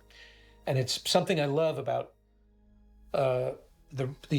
when you can take a piece of music and it can actually convey two completely separate emotions. It's very romantic and then suddenly very tragic with very little variation. And one of the reasons that works, again, here's sensational camera operating by Chunky Richmond. This was shot at like 4 a.m. This is shot like 5 a.m. Yes, sun up. the following morning. Yeah. But one of the things I love about the music is that because we cut with no temp, yes, the movie develops its own internal rhythm. Yes. And we find ourselves very often taking the same piece of music and it lays almost cut for cut on multiple scenes in the movie. And then here we are. This was kind of a revelation to us, this scene. You remember we started shooting this. I remember this. We shot completely different coverage of Haley, and the camera was front on. And her hair was down. And her hair was down, and nothing about it worked. Yeah. It was the same dialogue. But when we pulled her hair back, and when we shot over her shoulder and kept the audience from, we had the audience kind of peering around, it created a completely different energy or way into the scene. I love Ving and her together. And then this is very, very critical, the recognition that this person has sacrificed their life for her, and the feeling that it creates, that's going to resonate all the way into chapter 2. But here we now start playing with, there's got to be a tonal shift. It's a real challenge. Yeah, we've allowed the audience to have a moment of grief. Yeah. Yeah. And the story can't stop. That's the real challenge. And so you have to create all that space. Tom up on the roof, Benji's behavior there. And because of who they are and what they do, they have to keep going. And that was a real challenge. We talked about this at length. And of course, we know that the ambition is that these unresolved emotions, they end up resonating into the second chapter. And you remember, we compressed this scene. We had it playing much longer. Yeah. And we started to play with the idea. We were just lingering on people too long, and we started to accelerate or actually not accelerate, but overlap Yeah, a little exactly. bit more. Another great music cue here. And then I remember seeing these dailies come in. This was And all, we had a you had- completely different concept for the reveal, and it didn't work. It was absolutely terrible. And we completely constructed this shot on the day. And what's amazing is this shot here. Vanessa's actually lying in. Vanessa's lying there, and we just painted out her body. Yeah, so that's why it looks absolutely real. There's a wipe behind Benji's back, Yeah, and then a second. I wipe is love this coming. moment of behavior here. It's so human. This like, oh my god, here I go. I'm going to do this. Yes, and those are the things that Tom is always keenly aware of. Yeah, And that was one where he was looking at it and just saying, just take a moment, kind of show her. I love the first time people see this. They're just like, wait a second, what? Yeah, How did where you was do that? Where was the switch? Yeah. How did you do that? Yeah, And again, you're looking at Vanessa just doing such an amazing job. she's so sensational, and the work that we did with visual effects to keep her eyes brown. You don't see her put in contact lenses, and we just ran with that idea. We left Yes. her eyes brown through the sequence, so you could see what we call the White Widow and the Gray Widow. It got too confusing talking about Grace and the Widow. And one of the amazing things, the incredible things here, is that Vanessa Kirby, who delivers such a sensational performance, is overlooked for her sensational performance. Exactly. Because you're thinking about another actor Exactly. the You entire think time it's you're doing Haley it. Atwell in there. It's very, very generous. It's This is always a incredible. great payoff. I remember reading this in the script and thinking this was a terrific. This was really Fun fun the moment. first time the audience saw it. Yeah. And again, you've managed to transition past an emotion, but Tom hangs on to it. Yep. The whole idea is that Ethan is hanging on to that emotion because again, we can't accelerate past what's happened. So you're feeling an emotional transition happening here. That was all originally one move with Chunky. It's really phenomenal the way Haley and Chunky particular really worked well together. They really it's another person with whom she is dancing and all this coverage. And you also notice that when you cut to Ethan throughout this scene, you're cutting to him on the first part of somebody else's line. Yes. So that the person is saying what Ethan is thinking. Correct. And sometimes you're on a profile like there, Benji's talking, and that's what. And Ethan's thinking. and what you're feeling now is the relationship between these three characters. Yes. They are all of the same mind. That's all intentional. It's all by design. And it's all created to constantly create a sense of affinity without the kind of stale idea of, actors just talking about their busting each other's chops and creating creating friendship. It's like, how do you create friendship and keep the story moving? And you do it through composition. Tom here, this was really phenomenal. His delivery of that and Haley's reaction, the subtlety of it. I And the love first this. time I saw your first assembly of this scene. Yeah. This always worked. This moment. This really, Yeah. really It's worked. like It was so it's like effective. what she's wanted to hear someone say to her entire life. Yes. The- And how do you write that? I know. And the Look at her, look idea at her. of understanding even what know that me. is and communicating it, Yeah. and communicating it to such an extent that she can then pull it back. Yeah. That is an extraordinary performance. All four of these actors working together, really, really carrying one another through the scene. And then here, this was a challenge to edit. And we knew we had to get into the third act, but we also knew we had to tell this very important story, which is Luther's departure. Luther has to leave the story. This was twofold. One, really wasn't anything for Luther to be doing Yep. in the third act of the movie. Two, there's a very important element in chapter 2 that is coming, and where Luther's going and where they will find him in the second story. It was important to begin creating the threads Yep. that we're setting up Absolutely. part 2. I love these scenes when you have the history between these two characters resonating through the decades of watching these movies and Yes. seeing the two of them together. That is both the characters and the actors. 100%. The idea that these are the two guys who've been together since the very first mission. And here we are again crossing the line. I just look at the 75. It's 135. Sorry, this one, I isn't think it? this is a 135. Yeah. Yeah. It's so internal with Ethan. Yes. And it's very rare we use it in this movie. We Yeah. used it quite a lot more in Fallout. Yeah.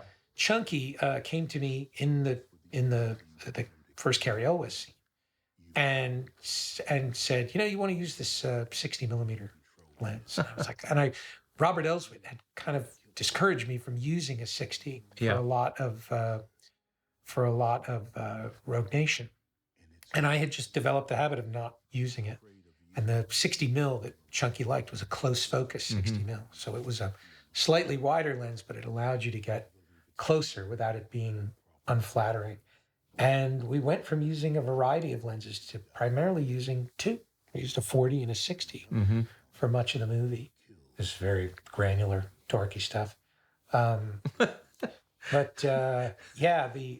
this was. Listen, listen. You just have to imagine me listening to this stuff when I was 12 years old, I listening know, to my this DVD is- commentaries, and this is where my film school. So That's what honestly, this is. like, dive in and be all the dorky stuff is what people want to hear. I love it. That's why we're Okay, so I can do some dorky editorial stuff real quick. So if you want, so the Sony Venice camera shoots at 6K, and in the Avid Media Composer timeline, we're actually using ultra high definition resolution, which is 3840 by 2160, and we're using an offline resolution called Avid DNxHR LB, which allows us to edit in ultra high definition quality and allows us to screen and create trailers and promo reels, and so we're just working with like phenomenal resolution and color from the word go, which is great. And also it means all our visual effects come in at Ultra HD and 4K, and we can review them without having to compromise. Now, this was And the reason I work with Eddie Hamilton is so I don't have to understand any of that. all that nonsense. But there's people out there who will hear it and enjoy it. Now, what were you going to say about the train? So, well, it was this whole scene was interesting because we had a different setup for the third act. Yes. And we leaned into this slightly different version where Grace is forced to go on her own. That shot of her assembling the key, by the way, was one of the last shots. That was principal one of the photography. last shots. Yeah. And this scene, in fact, was we built this set later, realizing we needed a different transition into the third act. Yeah. Grace needed to join the team. She was really we had a completely different construct for how and why they ended up on the train. And this really brought them together as a team. And Tom is wearing a wig there because he was already in his That's right. part two hairstyle. Yeah. And there are a couple of shots throughout the movie like that. I remember this was one of our first days on the train, and I remember walking in here as Gary had designed the set. As soon as I walked on the set, I said, my God, there's only one character that can be in this car. What's so great about that moment there with the widow is that you think it's Grace. The audience is going, "Oh, Grace is." We already there." hope you think. I think there's a percentage of the audience. Now, this was You're real. certainly one- This was done for real. Like, Yes. Pom just lost her mind doing all these stunts on the actual roof of the train. She's tied on with cables, which we remove with VFX. And this is completely her. This little moment with the heart. This was all Pom just doing her thing. And in fact, every actor in the movie has some flourish, some great little bit of behavior that's entirely improvised. How to get backlot in a shot and knock a lamp on the floor. And this, We should give credit to Mark Taylor, our sound mixer, for coming up with this idea of having the the entity on this mask. that was added in post. Yeah, just because people were Asking how does he communicate, and so Mark said when we were mixing the sound, he said maybe you should add something there, and he was actually a little nervous of. Oh yeah, this was The last shot That's it. of the first phase of principal that's photography. right, a beautiful shot. There were many phases of principal photography. Mark was worried about telling you, and I said, "No, it's a genius idea. Don't tell Chris." That's what I was It's so a great shocked by. I idea. was like, oh, how many He's other like, great ideas were people afraid to tell sound me? mixers never, they don't feel it's appropriate to say that kind of stuff.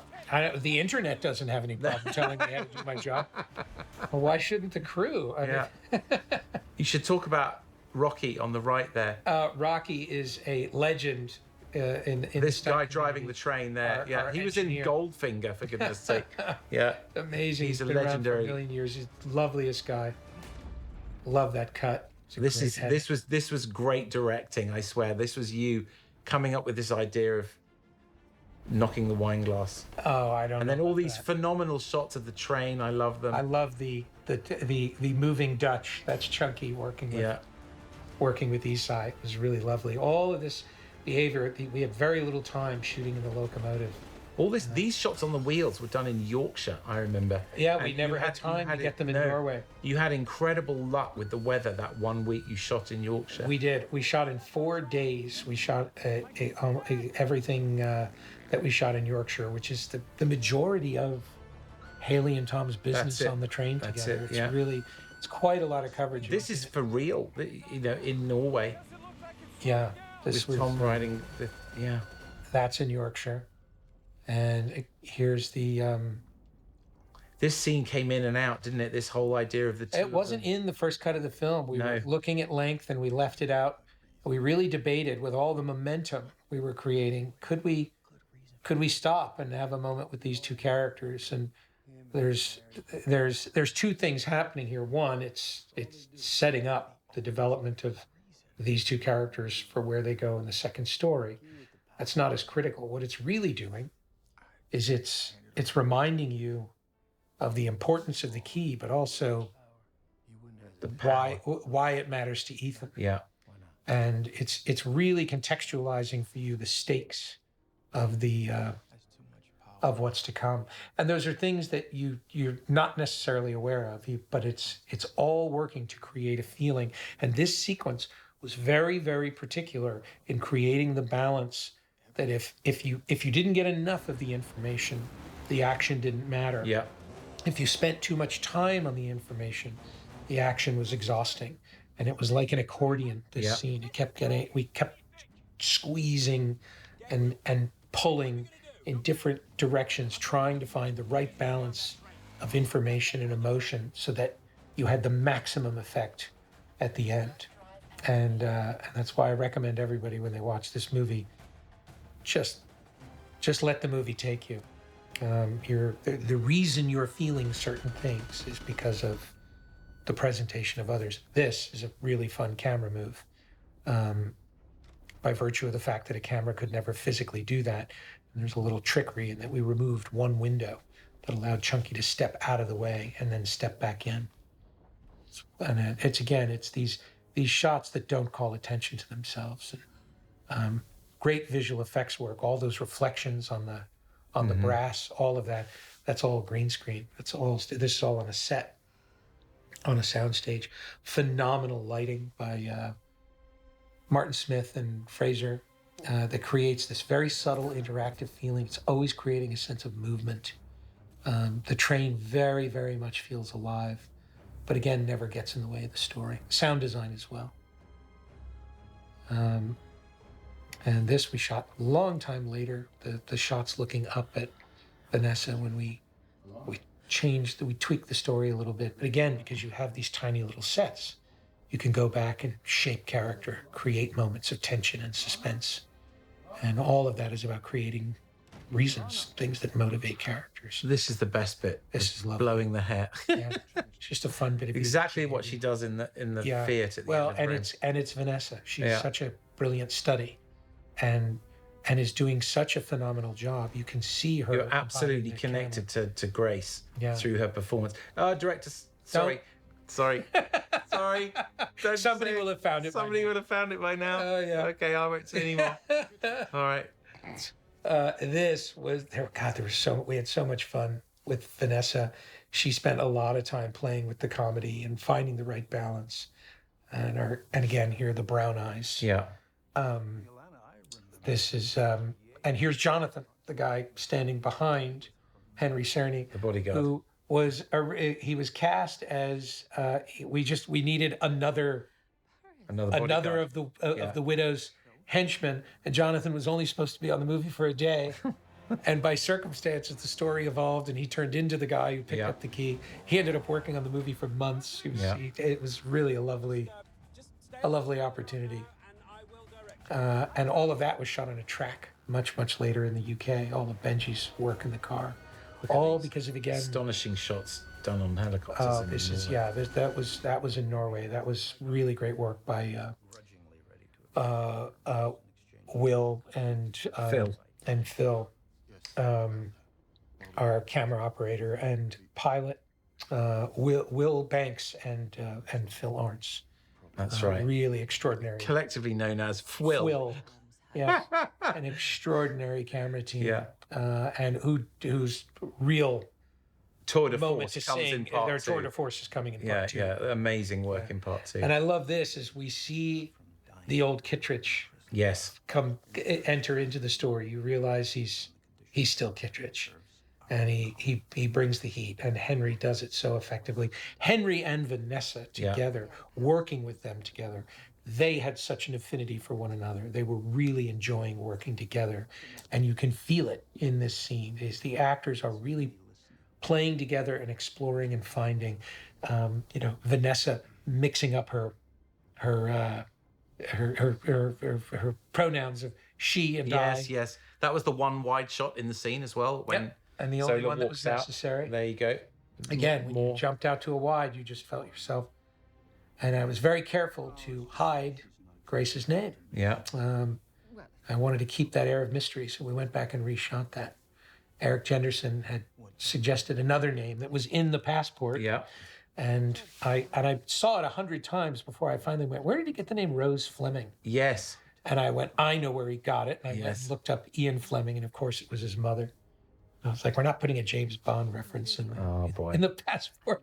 I don't want to hear about that forever. So yes, I changed her name, and only Haley and I know her real name. And Vanessa here is just sensational. Twice, here she is again, coming from a character who's Totally unafraid to play as well, and just from broad comedy to dark and sinister. exactly. She did it all and was really never had an issue. Very, very fearless. Just gave us lots and lots of options. Did you direct this on Zoom? I was directing this on Zoom. Oh, my I had word. been contact traced. Yeah. And had to direct everything in this car had to be directed on Zoom. Very, very frustrating. Carrie Hill was. This was a really fun couple of days in the train. We had very little time to shoot. We had to be very surgical in terms of how we planned all of this. We designed these fights so that they could be covered with minimum coverage and maximum speed. We knew there was a lot going on in this train. They couldn't be involved. And again, movement, behavior, all of which is telling a story and introducing characters, reintroducing characters. There was a great shot of Esai Morales walking on the roof of the train, It's a train. which explained how he got from one end of the train to the other. But in the end, we cut it out. But Yes. he did do it for real. Walked on the roof of the He moving did, train. and he looked great doing it. Yeah. It removed an air of mystery to what he was doing. Again, Dutch angles. The Dutch angle is just there to, you're in Carrie's point of view. You have to Dutch the camera in order to keep Palm in it. This is also one of the rarer instances of Palm and Esai in the same frame. Mm-hmm. And it was really about the power that we were giving each character individually. And it was all about keeping a balance between the two of them. We never wanted Palm to feel like a subordinate. We wanted Palm to feel very much like a character who was on a level with Gabriel. And if you put them together in the frame too much, it started to disrupt that. Now what you feel, he's seated, she's standing. There's an equality in all of their framing. There's an equality to all their power. Never wanted one character to take away from another. And the notion of bringing back the flashbacks in Sevastopol was a very late development. And also, one of those things that was so obvious we were exactly. Originally, it just played as and in originally the dialogue scene was much shorter. And in our first test, one of the guys in the focus group said, "What was with that scene?" He said, "Either make it longer or cut it out." Yeah. And we were again being subtle, and we were alluding to things that were going to show up in part 2, and really what the audience wanted at this point, and what we really realized we were obligated to do is, let's clear all this up. Yeah, and This is explain what the story's happened with been the about. keys and Yep. yeah. And of course, the journey of the keys is going to feature in part 2, or at least that's the plan today. Here we are again, moving back and forth to other sides of the line and doing a high and low pass with each side. So essentially what you do is you just shoot 2 cameras. You shoot one pass where the cameras are low, one pass where they're high. And now you've got 4 different angles to cut from, each one conveying a different sense of emotional pressure. Some of which are giving a sense of control and power, like this angle. Yeah. And then other angles, when you go high on him, you're creating pressure, looking down on him.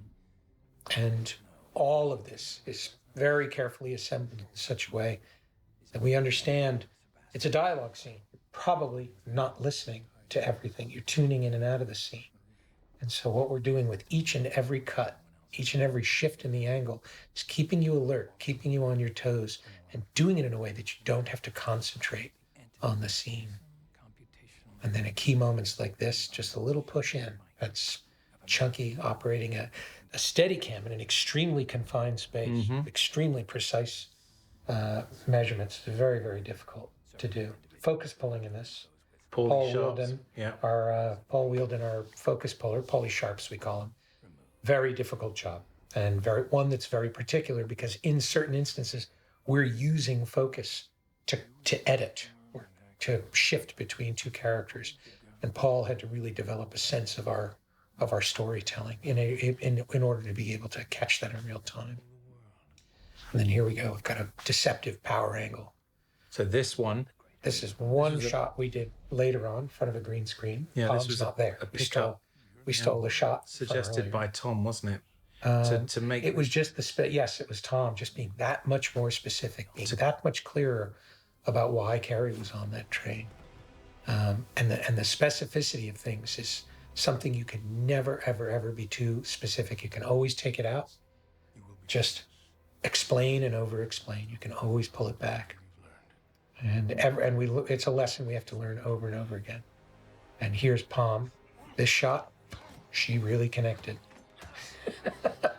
and Isai, I have to say, was a great sport about it. He thanked her. It was like, that was great. I look awesome. I remember this shot you took. It was very, very We hard. had a very different idea for it, and that was the one that we actually settled on. It's a really It was great, actually the right one. in order to do the inserts where you have the object in the foreground and the character behind. Well, it's shoot. very Yes, that's the difficult. whole idea, that we don't shoot at an object, we shoot Exactly. across it. That's a very rare instance of shooting at it, and it's because it's so important. You also saw watch the push-ins that are happening. The Steadicam is very low. It's on a bazooka. It's mounted on a base, but it's still being held by hand. And Chunky is pushing in to create this sense of emotion. Again, low angle that's conveying power. We originally had done pressure angles on her. We were didn't up really above didn't her use eyeline. any of them, really, did we? Maybe Yeah, we really maybe didn't. once. They didn't communicate the right emotion. Yeah. We realized that just it's sometimes counterintuitive. There's a pressure angle, Yeah. and but the camera moves, everything that's happening between this, the pull back to the reveal, Yes. these moves, which are kind of imperceptible, are extraordinarily challenging and precise to do, and all because we made a decision very early on to use Steadicam and never put the camera on rails, that it would always leave the coverage feeling alive. And when we did put the camera on rails, whenever we would lock it down for any reason, you feel it immediately. Yeah. There's another push in. I will say the little Easter egg for you: the lights flashing on the key are actually flashing in the rhythm of the mission theme. That was you. That was your note to that. bum, bum, bum. So that's just if you're paying attention, you can hum that to That yourself. was Eddie's nerdy little note. I was like, yeah, let's just do it in the rhythm of the mission theme, just for fun. This was. I remember Tom shot that for real in Norway. Incredibly dangerous. This was the first day of dialogue on the movie, and Simon Pegg came to Norway and sat on a on an Apple box, just out of frame, and was yelling his dialogue for Tom Yeah. In the wind, very cold, and all shot on the edge of this cliff. And again, this was the first test of our camera philosophy, which was cranes, Steadicam, stable eye, no dolly, no rails, no locked off cameras. The only time cameras locked off is when it's on vehicles like this, and the vehicle itself is moving. Correct. That you and what you end up with over the course of the movie is a very specific visual texture, very specific visual energy that's different from Fallout, which is in turn different from. This is a terrific piece of directing, just revealing the ramp behind him there. I just always love felt like that. this was too subtle, and I feel like I'm the only person. No, seeing it definitely. I think it definitely works.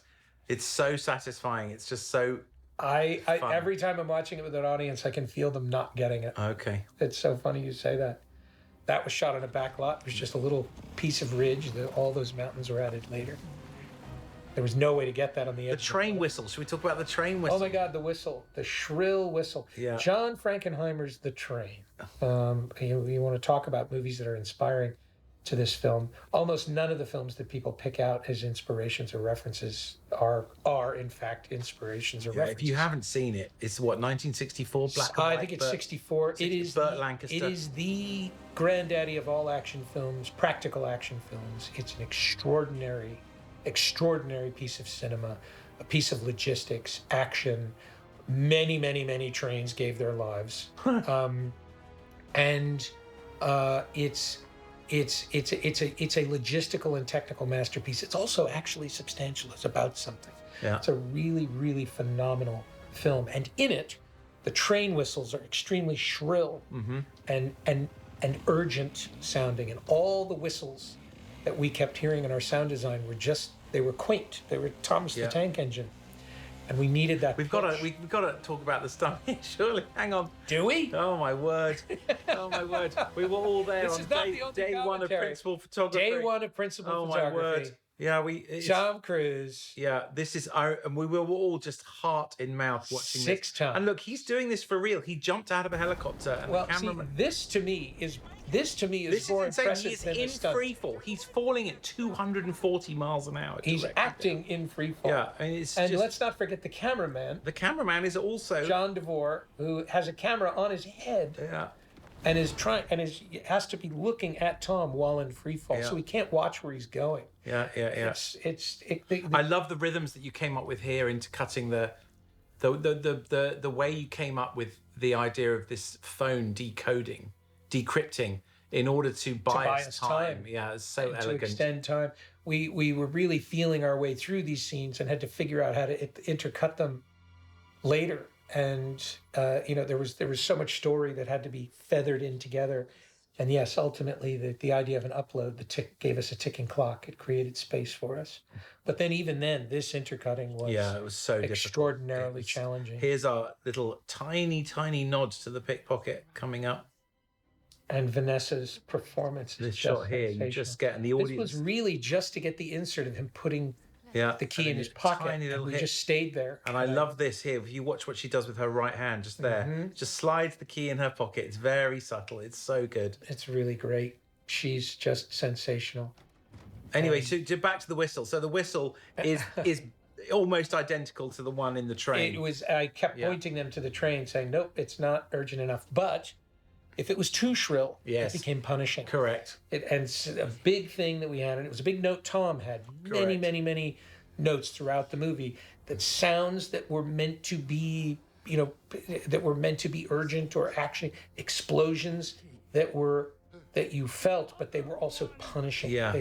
And what Tom really insisted upon in the mix was that the mix always be pleasant, even when the sounds weren't. He said, make it satisfying. Yes. He said, like, the explosions need to be satisfying. Well, not and his punishing. note was fireworks. Yeah. Yes. And if you look here, you see it for the blink of an eye, the name of the train. Is the General Reeve Wren. That is the general is obviously Buster Keaton's the general, and Reeve Wren is the train station in The train. the train. Yeah. And Reeve I think it means riverbank. So that was a subtle nod to Bridge on the River Kwai. Oh, I love it. The three train wreck movies that that were huge influences on me, just in terms of filmmaking, not so much in terms of a train sequence. And what started this whole movie for me, when Tom said, "What do you want to do?" I said, "I want to wreck a train." And he said, "Why?" And I said, "Frankenheimer and Yeah. Buster Keaton and David Lean all did, and I'd really like to try one." And boy, I paid the price for that, as this sequence just took on a life of its own. Shooting on a train was extremely difficult. This is all on a set, but as you can see, the train is moving. It's on a gimbal. It's on a system of airbags, and of course, as the train is a runaway, we started turning up the heat on those. And only in very few shots do we stabilize the train, just so that the camera. This editorially is a challenge, getting the balance of these cuts right and building ultimately the it was the suspense. music Yeah. there, having the music end right before you were anticipating Exactly. the gunshot. The music was actually playing through the smash, Yeah. and when we changed the music, the audience's reaction shifted immediately. And it's a delicate balance of editing, tension, performance, music. It's an extraordinary delicate balance. All of this, getting Freddie lifting the gun, and how all of these elements play, and then the editing of these emotions. The actors gave us so much, and we wanted to stay with them. And originally they had a hug. At the end of this moment, Yes. they hugged each other. It was very short. It was only, we're talking Seconds. 7 seconds maybe. But it contributed Right to a here, they sense of used to hug. resolution. I know.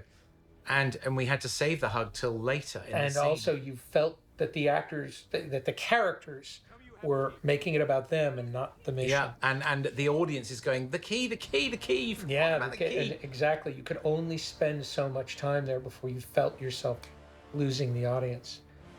This was a reshoot for Geography. Yeah, we had to explain that the original was so great, I didn't want to reshoot it, and then we reshot it, and it was so much better. Mm-hmm. And I continually rib Tom and say, "Thank God I had the idea to reshoot it." And this is this is one of my favorite compositions in the film, and this is where I really developed an addiction to extreme and punishing conditions. I started to realize that the drama that came with, adding really miserable elements. Yes, Wind, yes. and sand, and Exactly. and water and everything. And if you just having them and not confronting them, not turning them up to 11, if you're not going to go for it, don't bother going. Tom for it really at all. did climb up onto the roof of a train, of course. He really did. Yeah, Haley this is James very Whitney. elegant setup for what's to come. Seeing Grace run through the kitchen car, This is shot in Yorkshire. they absolutely are Norway. stood on a train Yeah. for real. And just all of these little The pieces. backlight again. Oh, it's so. Backlight is something we could do a whole commentary about. It's an essential part of texture in the photography of this movie and in Fallout. Yeah. Really, Fallout is backlight-a-palooza. But all of these, where they're going right through the sun. A lot of these shots, you can see how foggy and misty it is in Norway. Yeah. The weather was very temperamental, and when you got the sun, you were very, very lucky to get it. We were. You did shoot a version of this scene where Ethan and Grace both went through the luggage car. I remember did. back in the day. That was very early on. Yeah, Yes, then they went we through went the back luggage and car together. Did it one with just Yeah, Grace. we were on still the train. figuring out all of these many pieces and how it all played.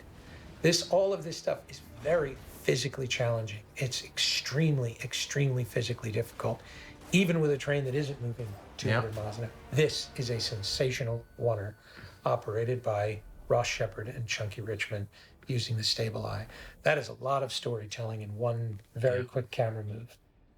Really did a sensational job. And again, these are shots that are not. They're all just telling story. They're not calling attention to themselves. And their performance. Oh, Shea Wiggum, that was an improv. By the way, Yes. when he grabbed Henry's face, and that little beat was a pickup. Mm-hmm. And it was based on all the energy we had learned with the Rialto. Yeah. And again, these shots all were much longer. There was phenomenal performance. Yes. And Yes. we really didn't want to cut it down. And you felt the movie just waiting and getting frustrated. And the more we cut it, the more you connected to Look the at this. characters. This was the more completely urgency you real. felt for them. On the roof, on Grace on that train. Yeah, story is king. Yeah. And then this was an idea that developed as we were rehearsing the fight, and suddenly came up with the idea of 18 inches of clearance, and what kind of complication that would present for the characters, but also for the camera.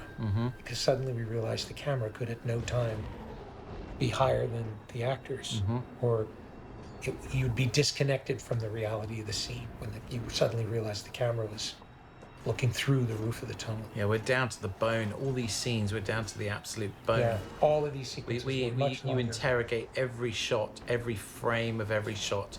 And many of sure. these shots were pulled out and then later put back in. Yeah. They all really had to have their day in court. They all had to fight for their existence.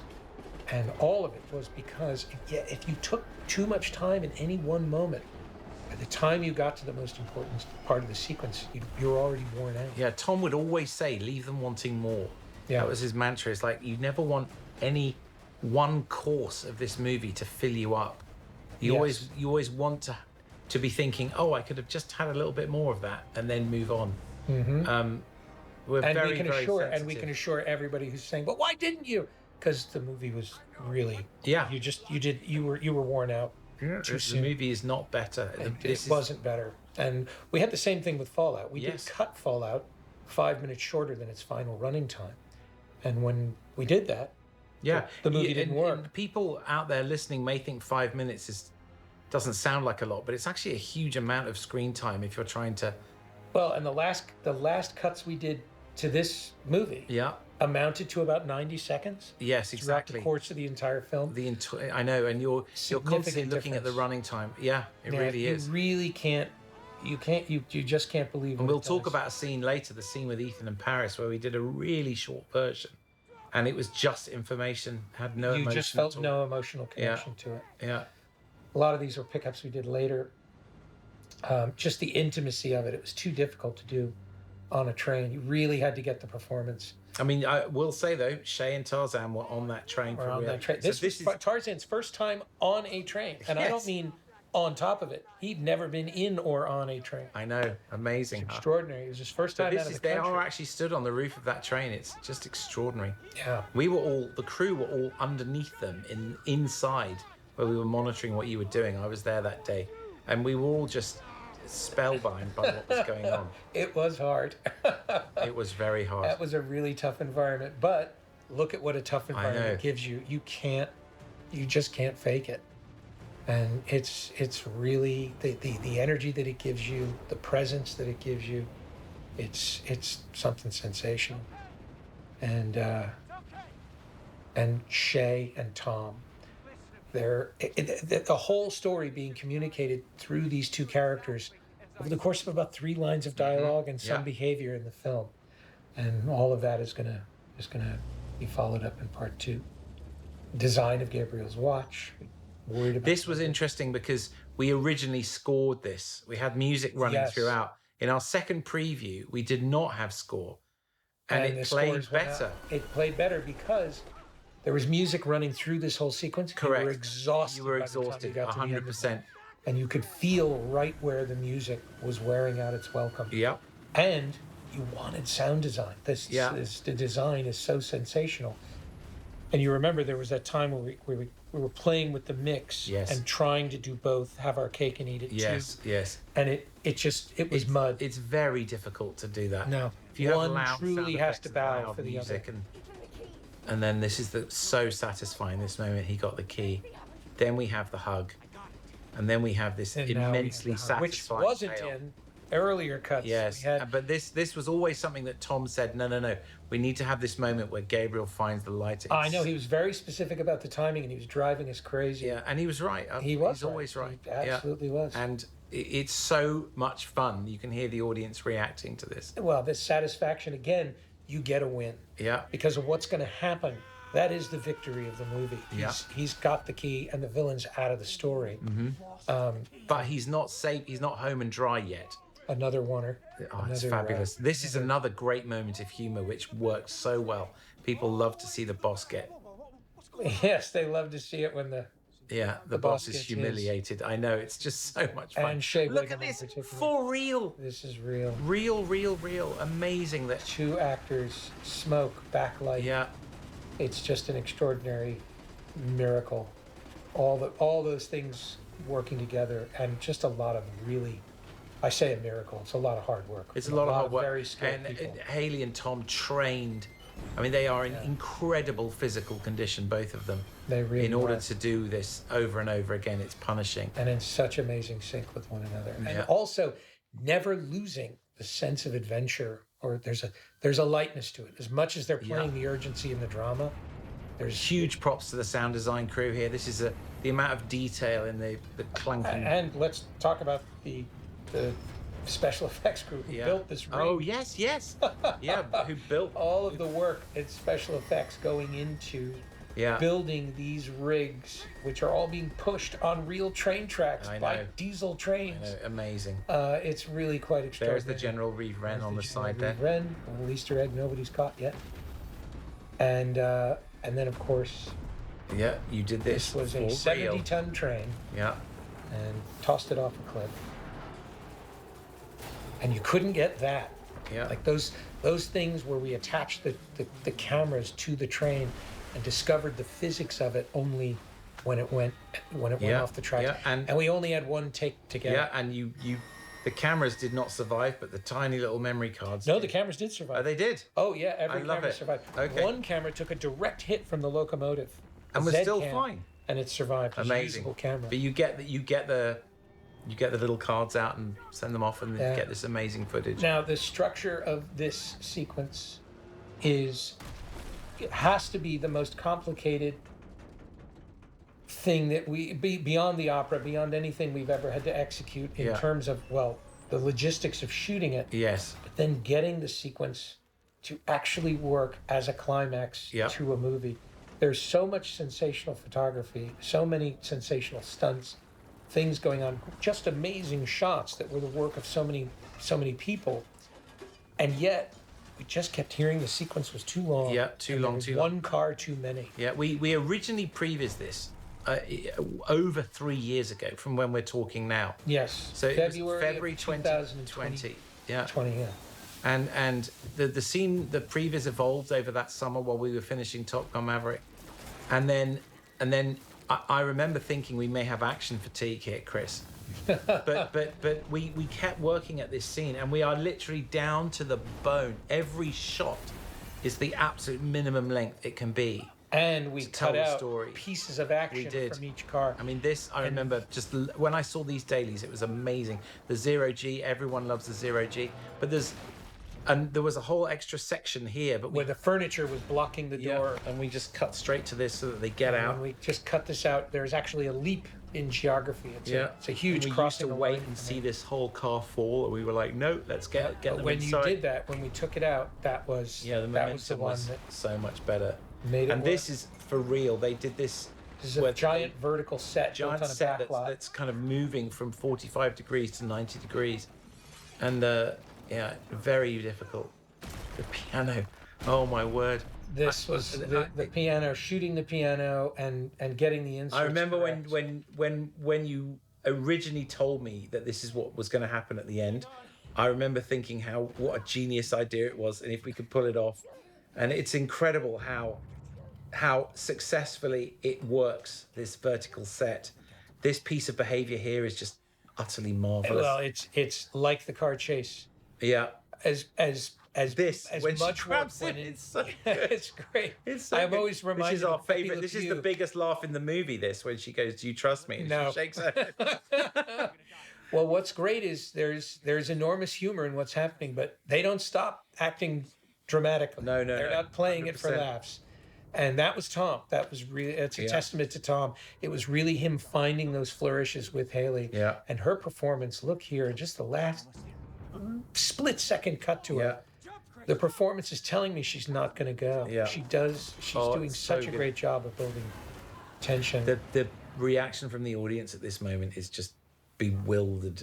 This astonishment the, at what the they're months and the physical exertion, all the energy that went into this, the hard work of so many amazing people. Yeah. For all the physical exertion you're seeing going on. I'm getting all my Poseidon Adventure flashbacks as well. Oh, and it really, none of this would work for all of its spectacle. It wouldn't work if not for your connection to these two performers. It really is. None of it works. None of it. It's just a sensational amount of. They are hanging vertically, and they were there. They Tom were is there being for stretched hours like and taffy. hours. His shoulders it were was brutal. killing him. And then, hallelujah. And this, Clemency where we is played with the back. music. Yes. Tom had a really great note on the music here, shifted the cue, and it made all the difference. Just a few, like 1 second Yeah. to the right, and it changed it all. And Look at this little look that Paris gives Ethan here. It's sensational. It's so good. And it wasn't the take we originally had because we cut out of this shot at a different time, and when we changed that, we were able to use the take that was right. Again, it was just not being precious, just obeying the story, following the stuff that connects you emotionally, the characters, not the technical excellence of a given shot. And this scene, another scene I directed over Zoom. Yeah. Another scene though, which it's even in its earliest iterations was just absolutely firing on One all of my cylinders. favorite shots. I love this shot. And and the connection between these two characters is another thing I really like about Ethan. the working with this cast is just momentary connections between characters who don't otherwise really interact with one another. They all have a feeling to them. And this, because I was directing over Zoom and in low resolution, I didn't see Palm's tears. Yeah. And I was really taken with her performance, not seeing so much of the subtlety of it. Yeah. Look at it, that tear. It's months later. It's amazing. It's sensational. It's really, and that of course came later when I realized I just asked Haley very quickly. I said, just give me a moment, just give me a beat here. She conjured that up. It was the kind of thing that she could just turn on like a switch. Really, three sensational actors here. And Tom, really, when we cut the scene shorter, Yeah. and everything was about I Tom, did a the running brutally time. short version, which you have to do. You have to try it. And we both looked at it, and There was just we both nothing felt there. the same thing. It ceased to be emotional. Yeah. It was a conversation. So we put about back the key. all the air. Like we barely trimmed this down. Well, this is a scene in which the air is earned, and and it would mattered more that you connected emotionally to this character than the information in the scene, which is information we all know. We're just seeing Ethan learn it, Chunky, that push in again, camera beautiful. and actor working together. Really sensational work from everybody here. And Palm describing to me kind of her mental process and how she prepared for this was really something else. Her taking on the idea of a character who was dying and her interpretation of death was really something quite beautiful. Wow. It was all about letting go, and so she's in the state of letting go throughout the scene. Really, I'm not remotely articulating. Yes, it, I understand. Did. And then here's a moment coming up that we reshot. This little exchange between them, which is remarkably simple in this finished version of the movie, we experimented with and iterated many times because. But just the goodbye, just how they leave each other. Yeah. Everything else was from the original coverage, but how they left one another. Here, this moment here was reshot. This is 2 years later. Tom's wearing a wig, Go. and then you're back in real time. Chunky, terrified of heights, by the way. It's 100 and some feet in the air, Yep. operating off of that platform with nothing but a little rope standing on an 18-inch wide piece of wood. Exquisite Extraordinary bit of courage. Shea Wiggum. Yeah, thought, Shea, what he's able acting. to deliver. Yeah. And really, again, it's in moments. These actors who are fully developed characters. I remember one time you asked Tarzan to say, "I don't feel a pulse." I don't feel a pulse. And Palm said, "What?" Tom woke up and was like, "No." Palm was so terrified we were going to kill her. Yeah. Here's another elegant rewrite from Henry Czerny just adding the word authentic. Yes. That's Face. better, isn't it? Yeah. Face to authentic face. So good. And the first time we watched this in a theater, in a cut much longer, Yes. with no music in the third Yeah, act, yeah. no visual effects. And Haley said her line, and what was really sensational, the audience cheered. Yeah. And that's how we knew, okay, we might Yeah. actually get away with this. Yeah. We still have a lot of work to do. We can still do better. Now, the speed flying, this is extremely dangerous. While it may look delicate, it may look peaceful, that any gust of wind can drive you right into those rocks. Any gust of wind can invert Tom and the speed wing so that it can just collapse on him. And you can go on YouTube and watch a lot of really terrifying malfunctions of the of speed wings, and then this landing. You couldn't predict your trajectory. You approximate your trajectory, but a crosswind could blow you in either direction. And we're in a vehicle driving towards him. He's just gone by the crane by just a few feet. If the wind had just pushed him just a little bit to his left, there was no way for him to stop, and he would have wrapped himself right around our crane. But I got the shot. And again, all of this, the language of our film, these 180-degree hinges, all telling you in cover, just eliminating coverage and focusing on character. That all just became the bread and butter of our film. This was shot many months later than this, when we changed the context of the end scene. And we realized we had a different idea for how we were going to take the audience out of the movie. And then this is a practical shot, shot in Svalbard. That's it. While we were shooting pieces of part 2, while we were on hiatus from part 1. And then this, of course, is a sequence. Mark Bristol, by the way, our storyboard artist, is the guy who had the concept of starting upside down under the ice. Thank you, Mark. And that was to match the dunes in the desert for a match cut that never was.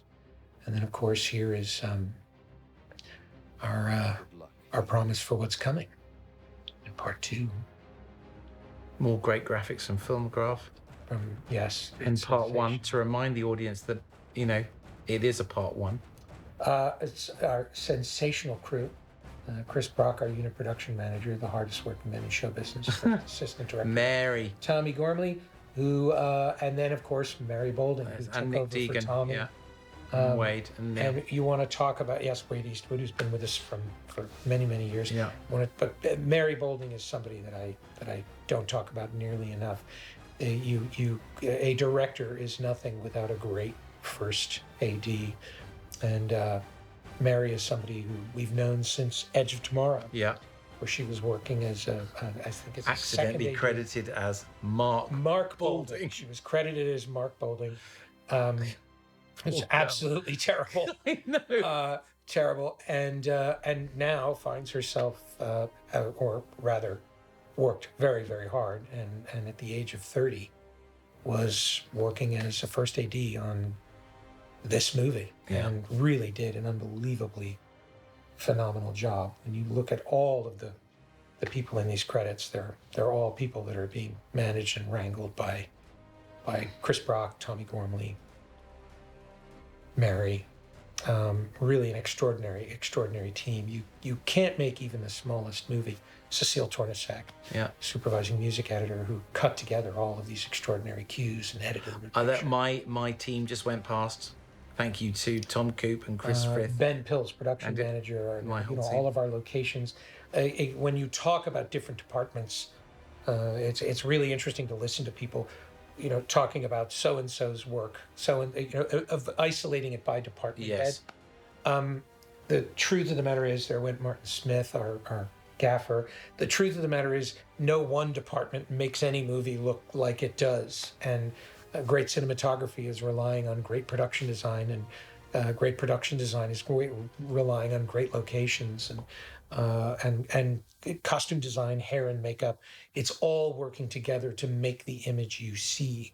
And it's a really important thing to remember, that when you're looking at the work of one sensational person, one sensational performance, one sensational a credit on the movie. It's actually the work of so many other people supporting Yeah, all the costume department. that there. person. Amazing. Yes, the costume Who worked with department. Jill there. And I say all of this Amy because hair and makeup. Yeah. yeah, and I yeah. say all of this because all of it applies to my job. You know, you're the last name in the opening credits, and you get a lot of credit, and you get a lot of glory. And the truth of the matter is that that I'm here because of all these people. There's Will Banks and Phil Lawrence, our Yeah. helicopter, our aerial unit, and then of course all the countries that we shot in: Abu Dhabi, Italy, Norway, United Kingdom. Extraordinary local crew in all of those places, amazing people, and really amazing cultures. And one of the true privileges of this job is being able to travel the world, go places that many people will never go, see things that other people are never have access to. Yeah. Just going on the roof of the airport Yeah.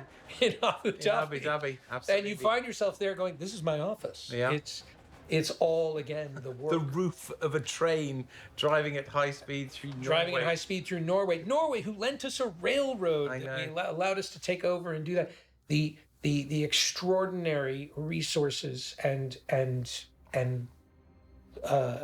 goodwill from all of these people, and it's something we take very, very seriously. We go to all these countries and we go there to celebrate those cultures and celebrate those countries, and hopefully inspire people to go there. And then for anybody who can't go there, we want to bring it to you. That is again all of the hard work of all of these people bringing it to you. And in this case, and I get somewhat emotional thinking about it, these are all people, every single one of these people, who were away from their families for sometimes months at a time, all during very, very difficult times of making this particular film. Not a single name that you're looking at. Yeah, we should probably, given that we're looking at Industrial Light and Magic, we should give enormous credit to Robin Saxon, who was a VFX producer, and Our Alex VFX producer, Alex Wutka, Alex Woodka. who was our visual effects supervisor, and the whole team, the whole VFX team, who just worked miracles week in, week out. And a department that, in the circumstances, you would think that because they're not on all of these locations, Yeah. they're back at home and shots are being shipped to them. The extreme difficulties of this production trickled down to them, Yeah, and they were under enormous pressure right up until the day before the premiere. Yeah. I remember we Yeah. were still tweaking shots and getting things done. It's the work that they do, the unsung work that they do, and the extraordinary pressure of it is something that cannot be yeah, I mean, cannot be overstated. very much so. So we edited this movie over a period of about 2.5 years, from September 2020 until pretty much June 2023. Mm-hmm. Yeah, and yeah, it was, quite an intense experience for everybody, but we love it, and I'm very privileged to work with Chris McQuarrie and Tom Cruise on these films. We are the Both ones who are privileged. I terrific speak leaders. for Tom without Thank you, hesitation. but terrific on that leaders point. to collaborate with, and great filmmakers who really understand, in detail how to make really entertaining movies that work for worldwide audiences. Well, as this is the editorial commentary, I'm going to cut you off and talk about you, Eddie Hamilton. The number of times on a movie where I will turn to Eddie and say, does this work? And is this going to work? And is this too long? And is an audience going to understand this? And you're always the one to say, that doesn't matter now. Yeah, It doesn't matter now. The audience will tell us. And you never, ever, ever lose your positive spirit, your amazing attention to detail, the way you manage your team, the way you manage the crew, how in a very high pressure environment, I have never once seen you lose your shit. very kind of you to say, I Chris. gotta say that. Yeah, it was you are pretty a intense, gentleman, this one. and it infuriates me because you're frankly it's an admonishment to No, everybody else. It's a great privilege to be on these journeys with you. We And really are the ones who are privileged. You we're are, thinking I of say you this, all out there I watching say the movie. this without hyperbole. You are the ballast that holds this whole thing together, man. We all face a lot of pressure and a lot of difficulty and a lot of strife, and it all comes down to you. Thank and you, Chris. We really appreciate it, and of course, we appreciate you, the audience. Thank you for watching, everyone out there at home. Great to talk to you. Bye-bye.